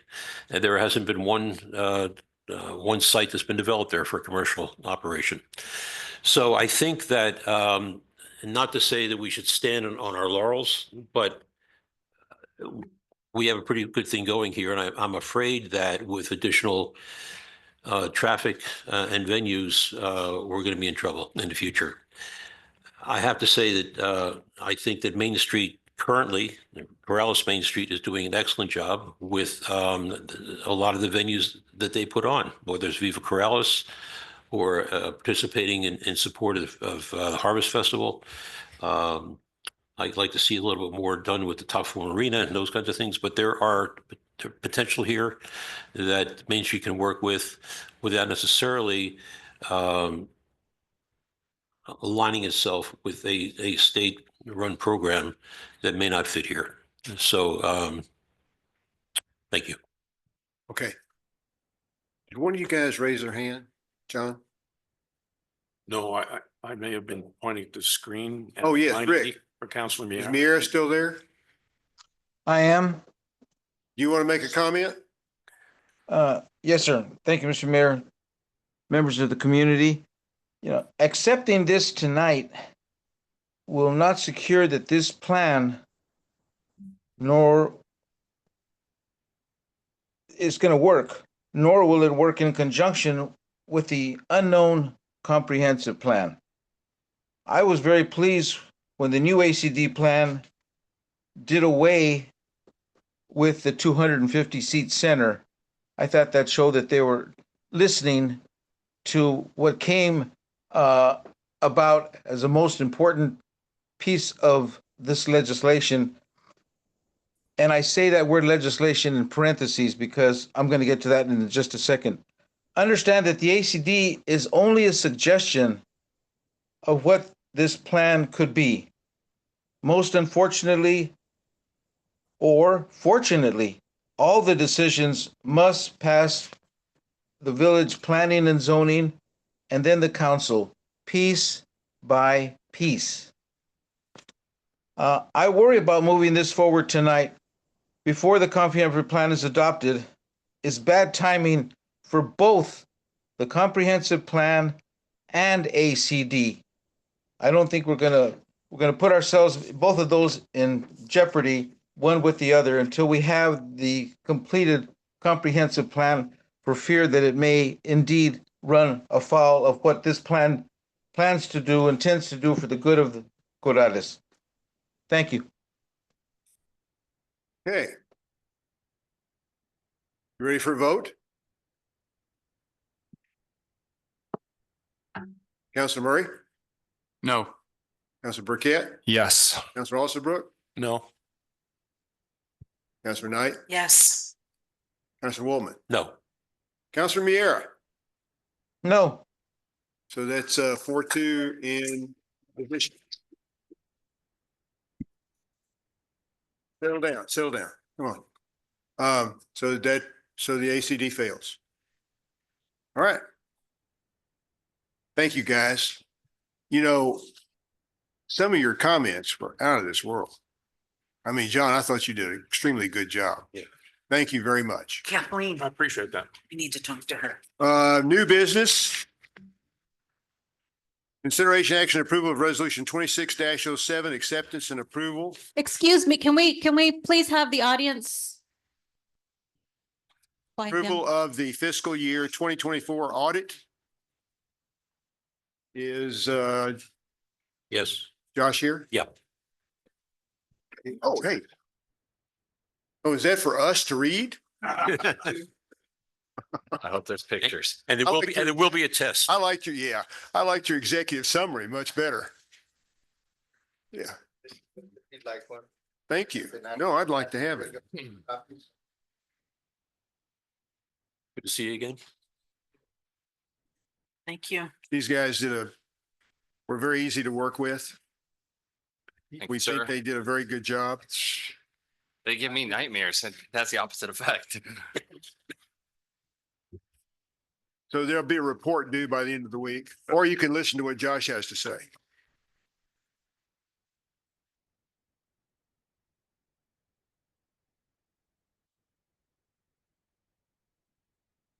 Why don't you just hold up until they all get out of here?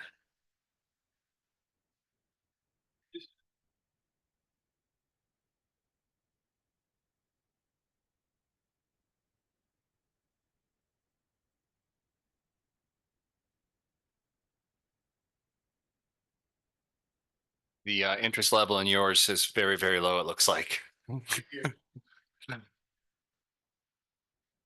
This is where the rubber meets the road. I know, this is only about the money. Yeah. Hey, folks, can we keep moving so we can get on with our meeting, please? Thank you. Folks, can we please step outside so we can finish the business of the meeting? Thank you. Thank you, Vic. Thank you, chief. Okay, Good. I think we're okay. All right, well, thanks for having me. My name is Joshua Trujillo, and partner with the SKT Group, which is a CPA firm here in Albuquerque. I'm just here to present a summary of the results from the fiscal year 2024 audit for the village. Now, we did audit the village's fiscal year ended June 30th, 2024. And that audit was completed right at the December 15th deadline and was sent to the Office of the State Auditor. From December 15th through last week, the state auditor reviewed the report, provided us comments on, questions and whatnot. Those comments were addressed and the report is now final and is available to the public. So anybody that would like to see the report, it is available on the Office of the State Auditor's website for download. I'll give a brief summary on, our responsibility as the village's auditors and then the results of the audit. So really our responsibility is to audit the financial statements of the village. So we audit the village as a whole. And we also audit the individual funds of the village. So a lot of funds are set up by the village whenever you receive specific funding for specific purposes and whatnot. So we audit each of those individual funds as well as the village as a whole. And we ultimately are responsible for providing opinion on whether the village's financial statements are materially correct. There's a lot of work that goes into that, but ultimately the opinion that we gave on the village's financial statements is unmodified. You can also think of that as a clean opinion. Now, that doesn't mean that there were no adjustments made as part of the audit. It doesn't mean that there were no findings or recommendations made as part of the audit. It simply means that at the conclusion of our audit, we feel that the village's financials, both at that fund level and for the village as a whole, are materially correct. Now, we did have some findings that were reported as part of an audit. Now, there are several different parts to the audit. Again, we audit the financial statements of the village. We also do tests of compliance with certain state statutes and requirements that the state auditor prescribes to us. We also look at the internal controls of the village, both in how they're designed and how those controls are being implemented. Now, the findings that we report can really be in any of those areas. It can be related to compliance with state statutes. It can be related to internal controls of the village, or it can be related to financial reporting. Now, the first finding that we had was related to financial reporting, and there were several adjustments that we made as part of the audit. So when the audit occurs, we're provided with accounting records. If we, through our audit procedures, have differences in some of the numbers that are provided to us, we make adjustments as part of the audit. Now, because of the number of adjustments that we had as part of the audit, we did include a finding related to just the number of adjustments that were made as part of the audit. And that has been a finding that has been made in previous years. The second finding related to what's called the State Public Money Act. And that requires that the village's bank deposits be insured at least 50% of the amount on deposit. So the village at the end of the year should have had approximately about $5.3 million of insurance over its $10.5 million of bank deposits. The village only had about $3.7 million of that money insured under the FDIC or through other collateral. So you didn't meet that 50% requirement. That was the reason for that next finding. It just seemed like there was a mix up at the bank where 3 months out of the year, you didn't meet that collateral requirement. For the rest of the year, you did have that insurance or collateral in place. You also had it after the end of the year. It was really just 3 months out of the year where that didn't occur. And one of those months was June 30th. So that's the reason for that one finding. And then the third finding also relates to state law requirements, or really federal law, I guess. And that relates to the reporting of fringe benefits for employees. So the village does allow certain employees to use public vehicles. And most of those vehicles are used only for official business, for village operations and whatnot. However, if a vehicle is allowed to be used for personal use, which isn't disallowed, the only thing you have to do is track that use and include the benefit of that use as a benefit in the employee's W-2. And that didn't occur with one employee that is allowed to use a public vehicle for personal use. So that was really the background for that one finding. The first finding has been repeated for a couple of years. The other two are new findings in fiscal year 2024. And as part of next year's audit, that is something that is followed up on, and hopefully in both areas, those will be resolved.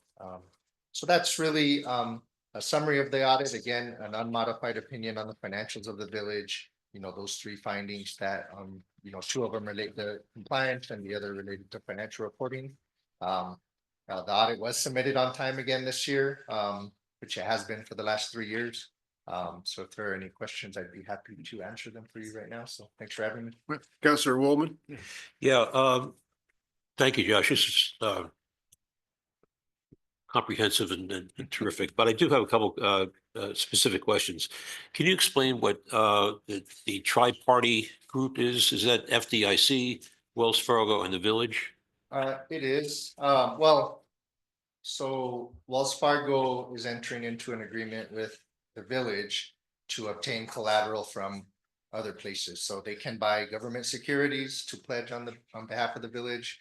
It can deposit, it can spread your deposits into different FDIC insured entities. So that third party, I think, can change, but ultimately they're required under that agreement to meet that requirement to have your deposits insured. And I think the requirement is to insure all of those deposits. Are we at risk with only 50% insured? Well, only if the bank fails. So, I mean, you're with Wells Fargo, it's been around for a long time, but there's not zero risk that they wouldn't fail. But that's really where you have risk, is if the bank were to fail at any time, then you could only recover the amount that is insured or collateralized. That was what I assumed. I just want to make sure. The second one is on the vehicle. Can you explain, and perhaps Ron can explain, what an employee placed on-call status means? Sure. So there are a lot of employees within the village, or a few employees probably within the village. And we see this with other municipalities where employees are on call, where they may have to use a vehicle at all hours of the night. We see this with some police, fire, wastewater, water funds, that something happens, an emergency occurs, and they need to use that vehicle immediately. In those cases, it's not really personal use. They're taking that home to respond to an emergency or to a crisis. So the difference here was that the vehicle was used outside of those parameters. This employee wasn't an on-call employee, yeah. Okay. And was this a one-off? Yeah. Was it for this employee for the course of the year or a one-time incident? No, for the course of the year. Okay, good. Thank you. Thanks, Mayor. Okay, go ahead. The agreement that was made after Josh pointed this out to us was that it was the compliance officer that we were dealing with. And we wanted the compliance officer to be able to respond to instances that involved noise or other things that were occurring at night rather than the police officers. Okay. So we instructed her that she had a choice to make. If she wanted to continue to have that vehicle, she'd have to be on call 24/7. Or she could use her own vehicle and be reimbursed on federal standard mileage and whatever. But she wouldn't technically be an on-call employee. That was not the definition that we were shooting for. Yeah, good. Thank you. Anyone else? Councilor Murray? Thank you. So going back to the first finding, can you expand on the material audit adjustments of what, is that because we have an unusual number of bars that we have brought up during the course of the year, or can you just kind of elaborate on what a material audit adjustment is? Sure. It doesn't have anything to do with budget compliance. We have had findings in the past related to budget compliance. There were no issues this year related to that. I can give you an example that might help clarify that. So, your financial statements have reported balances of cash we talked about. You may have reported balances of receivables. So, what's owed to you for gross receipt tax at the end of the year, what's owed to you for property tax and for grants and stuff like that. When we perform the audit, we look at your books and we say, have you recorded all of the GRT that is owed to you at June 30th, 2024? And if we say, well, we think that GRT receivable is $900,000, and then we look at your books and we say, well, you only have $400,000 recorded, we make an adjustment to bump that up to what we feel that number, what the correct number is. It can go the other way. We can say, well, you have booked $900,000 as saying you're owed in property taxes at the end of the year. But what we've tested says you only owed $50,000. So we may have an adjustment to reduce that. So adjustments are really just differences between what we've tested and what your accounting records show at that date. So we, as part of this year's audit, I think we had 15 or 16 adjustments. Some of them were more significant than others. Some of them can be very minor. And some of them are even passed on as part of the audit because of the amount or because it involves an estimate, stuff like that. But the aggregation of those 16 is really what causes us to report a finding. Now, we have a list of all of the adjustments. We've provided it to administrator, to the finance director, whatnot. If you'd like to see them, you can see them. But most of the adjustments, I would say, related to accounts receivable, what is owed to the village at the end of the year. Unearned revenue, which is really kind of for the funded grant monies. You've recorded that as revenue, but you really can't record it as revenue till you've spent the money. So just kind of timing issues, I would say, of when things are recorded.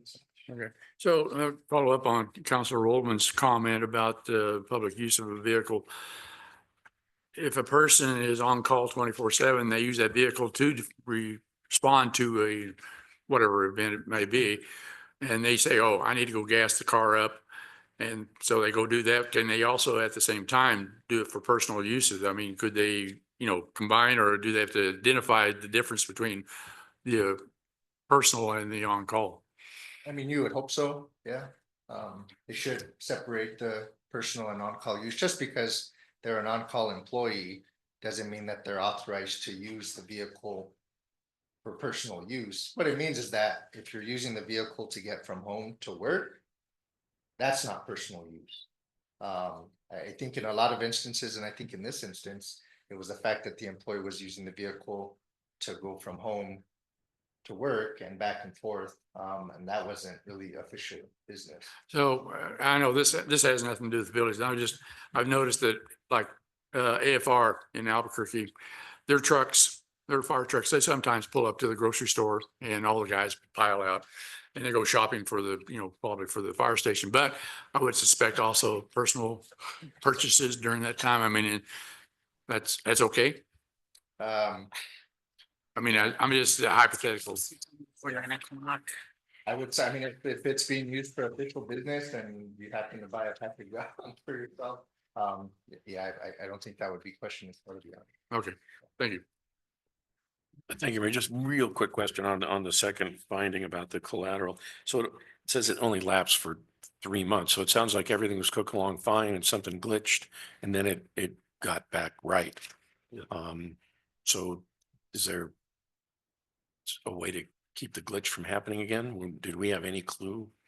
This was, I mean, it sounds like it was discovered after the fact and you dig a little deeper and it's like, it sounds like even they might have, whoever was holding the collateral Very odd. might have discovered it and reset or I mean, something. we test it every year. We look at it for every municipality. A lot of these, we have the same agreements with their banks and, I guess what the corrective action of the finding says, so the village does provide its response. And, I think what's being done now going forward is you're actually reviewing those collateral statements or those insurance statements every month to make sure that that's being done. Not really relying on the bank to, I guess, do what they've been. Trust but verify. You're right, exactly. So I think that's the difference. But yeah, there's no rhyme or reason that we could identify why that lapsed for 3 months. It went back after the end of the year and not because we questioned it, it just. Right. We didn't start the audit till October, November. It came back on in August, so. All right, thanks. Anyone else? Josh, thank you very much. All right, good seeing you. Thanks. So I need a motion to approve resolution 26-07, acceptance and approval of the fiscal year 2024 audit. So moved, Bruce. Do I have a second? Second. Okay. Any further discussion at all? Since go ahead. Just should it be 2507? Yes, it should be 25. Okay. Good catch. Very good pickup. It's rare I contribute It's because positively. you've been playing basketball. I want you to mark. You have more blood going to your brain now because you've been out there exercising. Yeah. Exercise. That's I exactly got I got right. a new keyboard that's smaller. so- Yeah. Okay, so you're going to change that, right? It's correct on the actual resolution itself. Well, how did it print? Well, because I put the wrong number on the agenda when I wrote the agenda. Oh, okay. All right. I'll change it here. Okay. How do you vote, Counselor Murray? Yes. Counselor Burkett? Yes. Counselor Alsobrook? Aye. Counselor Knight? Aye. Counselor Woolman? Aye. Counselor Miera? Yes, sir. Thank you. Okay, now something that came up in our discussion for other items, just somebody mentioned the fact that we don't allow alcohol out on porches. So we thought we ought to look into that. And so we decided to have a discussion about the change of our alcohol ordinance, which I think was dated 1993. That is correct. Section 4-31 location restrictions of our alcohol ordinance. And the was state done in 93. statute was changed in 2021. I couldn't Is that verify. It correct? was either 2017 or 2021. I couldn't verify exactly when everything was changed. So the point at is the we're state not level. compliant with state statute. Yeah, and Randy and Ken took a look at some things and they have discovered some other areas of our alcohol ordinance where we are out of compliance with what is recommended by the Regulation and Licensing Department. So I believe Ken and Randy are going to do a deep dive on the entire ordinance and then bring us back some recommendations. But yeah, our ordinance itself that the resident was referring to about outdoor alcohol sales is 4-31 of the village code. It also talks about pool halls and dance halls. So it's some antiquated language. And I think it's about the time that Michael Chavez was selling beer out through that window at Sandia Bar, right? Maybe a little bit after that. but- Okay, could have been. Yeah, he's a little older now. Anyway, so we decided we'd look into it. And that's what that's about. Because we have voted to approve several of the state liquor licenses that have come in for various entities. And state takes precedence over us. So we just need to make our ordinances compliant with theirs. And I did put the relevant sections of the Regulation and Licensing Department laws in your packet. And they're highlighted that it does allow outdoor sales, and all of the applications that have been approved by council within the last couple of years, those applications did state that the applicants would be serving alcohol outdoors, and they had the relevant floor plans approved by the state. They have to be in an enclosed area. Yes. But there's on page 74, section C, where you highlighted. Mhm. I'm wondering about this enclosed fence or wall physically separates the outdoor portion. Mhm. And I'm thinking of someplace like Esnogo, which has in the corral area is different. It's not really separated. But it's separated from the parking lot and the street. So it can be open to the restaurant or facility itself. It just has to be cordoned off from other public areas such as the parking lot or the street or a neighborhood. So it's not where they're actually serving the alcohol, it has to be enclosed. It's the general area.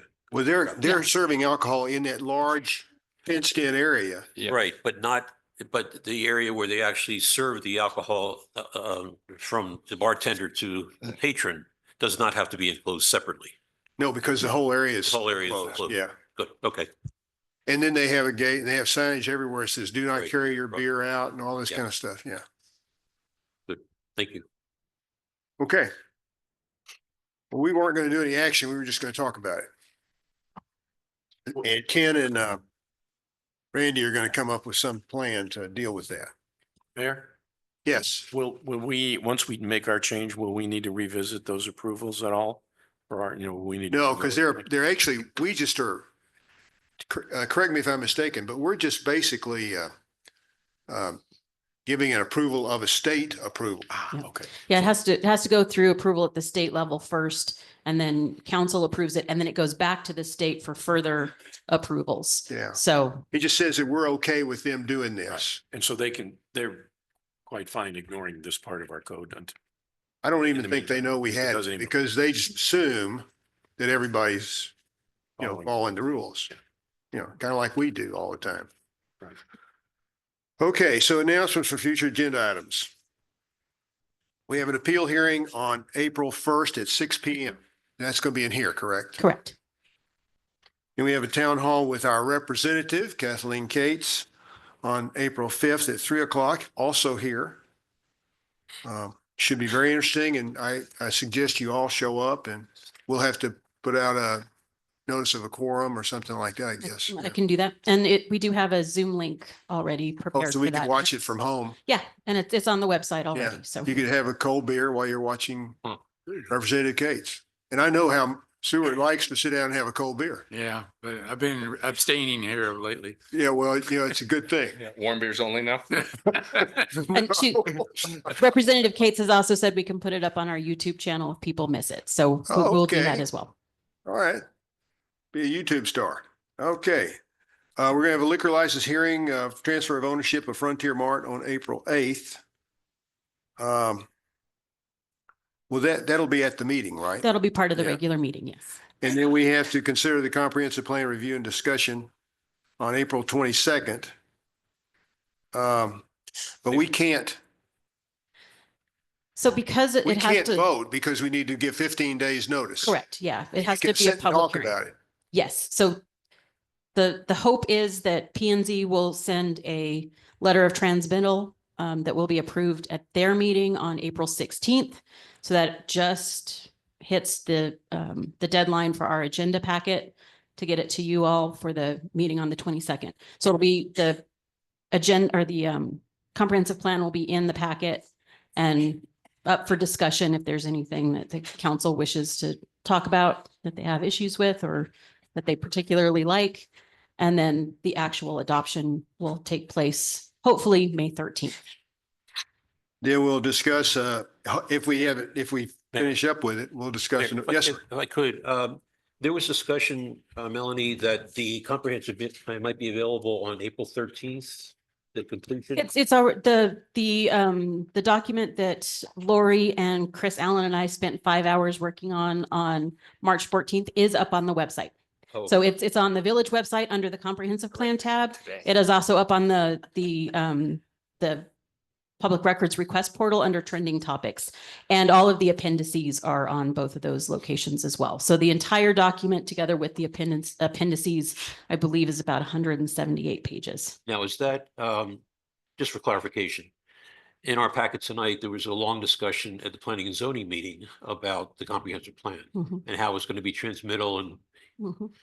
it got a bit contentious, I guess. Right, But, yeah. so is that, with your 5-hour meeting, we finalized the plan?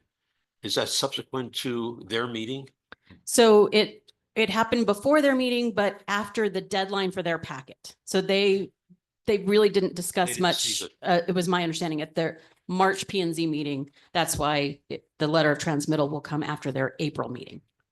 Okay, But but yes, they're he- finished, basically they're finished. That is the version with the changes that they dictated in their Yes. meeting. Okay. Yeah, I did notice today, I was just going through and doing another read through. I gave myself a week to kind of let my brain settle a little bit. And I did notice there are still some formatting issues because the Comprehensive Plan Committee created it in a publishing format program that's not necessarily compatible with Word. And then they converted it to a Word document so we could make changes. And I think on page 23, there's a whole paragraph that should be on a column, but it goes all the way across the top. And then there's columns below it. And then there's another page where a sentence was cut off by the photo. And so, Seems to be a So problem we, with that. yes. So hopefully we'll, I mean, we've said that we wouldn't do any more tinkering to it and it would come to you as is. So what Lori and I will likely do is just point out, when it comes in your packet, please read on page 23. The first line goes across all 3 columns and then it continues down here. And this is what got cut off here. And then the Comprehensive Plan Committee would like time to reformat it back into their publishing program so that they can create a document that can actually be published in a nice format. It seems to me that, this is just a word comment because the several plans have been done under various Word programs. We need to standardize. If we're going to do something, use whatever the village happens to be using. If it's Word, Microsoft Word, use it. If it's publisher, fine. But let's all standardize what we do so we don't have these headaches. Right. Yeah, we didn't know that they were using that program until just recently, within the last couple of weeks. well, Yeah. Okay. and Melanie, they've been working with pink versions and red versions, blue version. Are we going to be stuck with the black and white version? Yes, what you will have is a completed version. So what we did on the 14th is we sat down and Chris Allen had the document up on her computer. I was reading off the changes that were approved or not approved. And then we went through and made all of the changes requested by the Planning and Zoning Commission, which is why it took 5 hours. So, Thank you. but we Okay. thought it would be easier for you to have a clean copy to read than that. The pink copy is just, it's a headache to try. We kept yelling at each other, follow the lines. Because you can't tell what comment goes with which change in the body of the document. So. Also, we're going to come some point in time back with a noise ordinance. Any changes? We still haven't reached a time frame yet. And then we have a budget workshop, May 8th at 2 p.m. And that'll be in here. That will be in here, just like last year. How much time have we allocated? Say again? How much time have we allocated for the budget meeting? 2 hours, 3 hours, 4 hours? It just says 2 p.m. How much time? We can go as long as you want. Okay. Last couple of years, it's been about 2 hours. No, pizza. You're not allowed to drink beer in here? No, but pizza. Pizza, we could take care of pizza if it gets that late. Gosh, If you're really. we call it training, we can order pizza. Okay. You think it's going to take that long? I don't know. I hope not. Yeah, that's Okay, anything else you want to see in the future? built for the. Any kind of future agenda item? Okay, Oh, I do have one thing that just came up yesterday. Representative Melanie Stansberry is going to do a pop-up town hall here in the village on Friday at 3:30. oh, that's right. Yeah. Where? It'll be at the library. At We're- Latrona Park. Yeah, we're trying to talk her into La Entrada Park. Very See what she wanted to do in the library, but we thought the park might be a better location, and it's supposed to be close to the 80s for the high. So The band shell would be much. yeah, better. band shell. Yeah, so Friday, the Friday. March 28th at 3:30. 3:30. Yeah. Oh, Thank you, and we Mayor. do have one other thing. We have, at some point in time, we're going to bring forward a JPA for the new emergency call center that we're working on, but it's not at that point yet. If there's nothing else, then I'm going to adjourn the meeting. Who's working on it? Part of my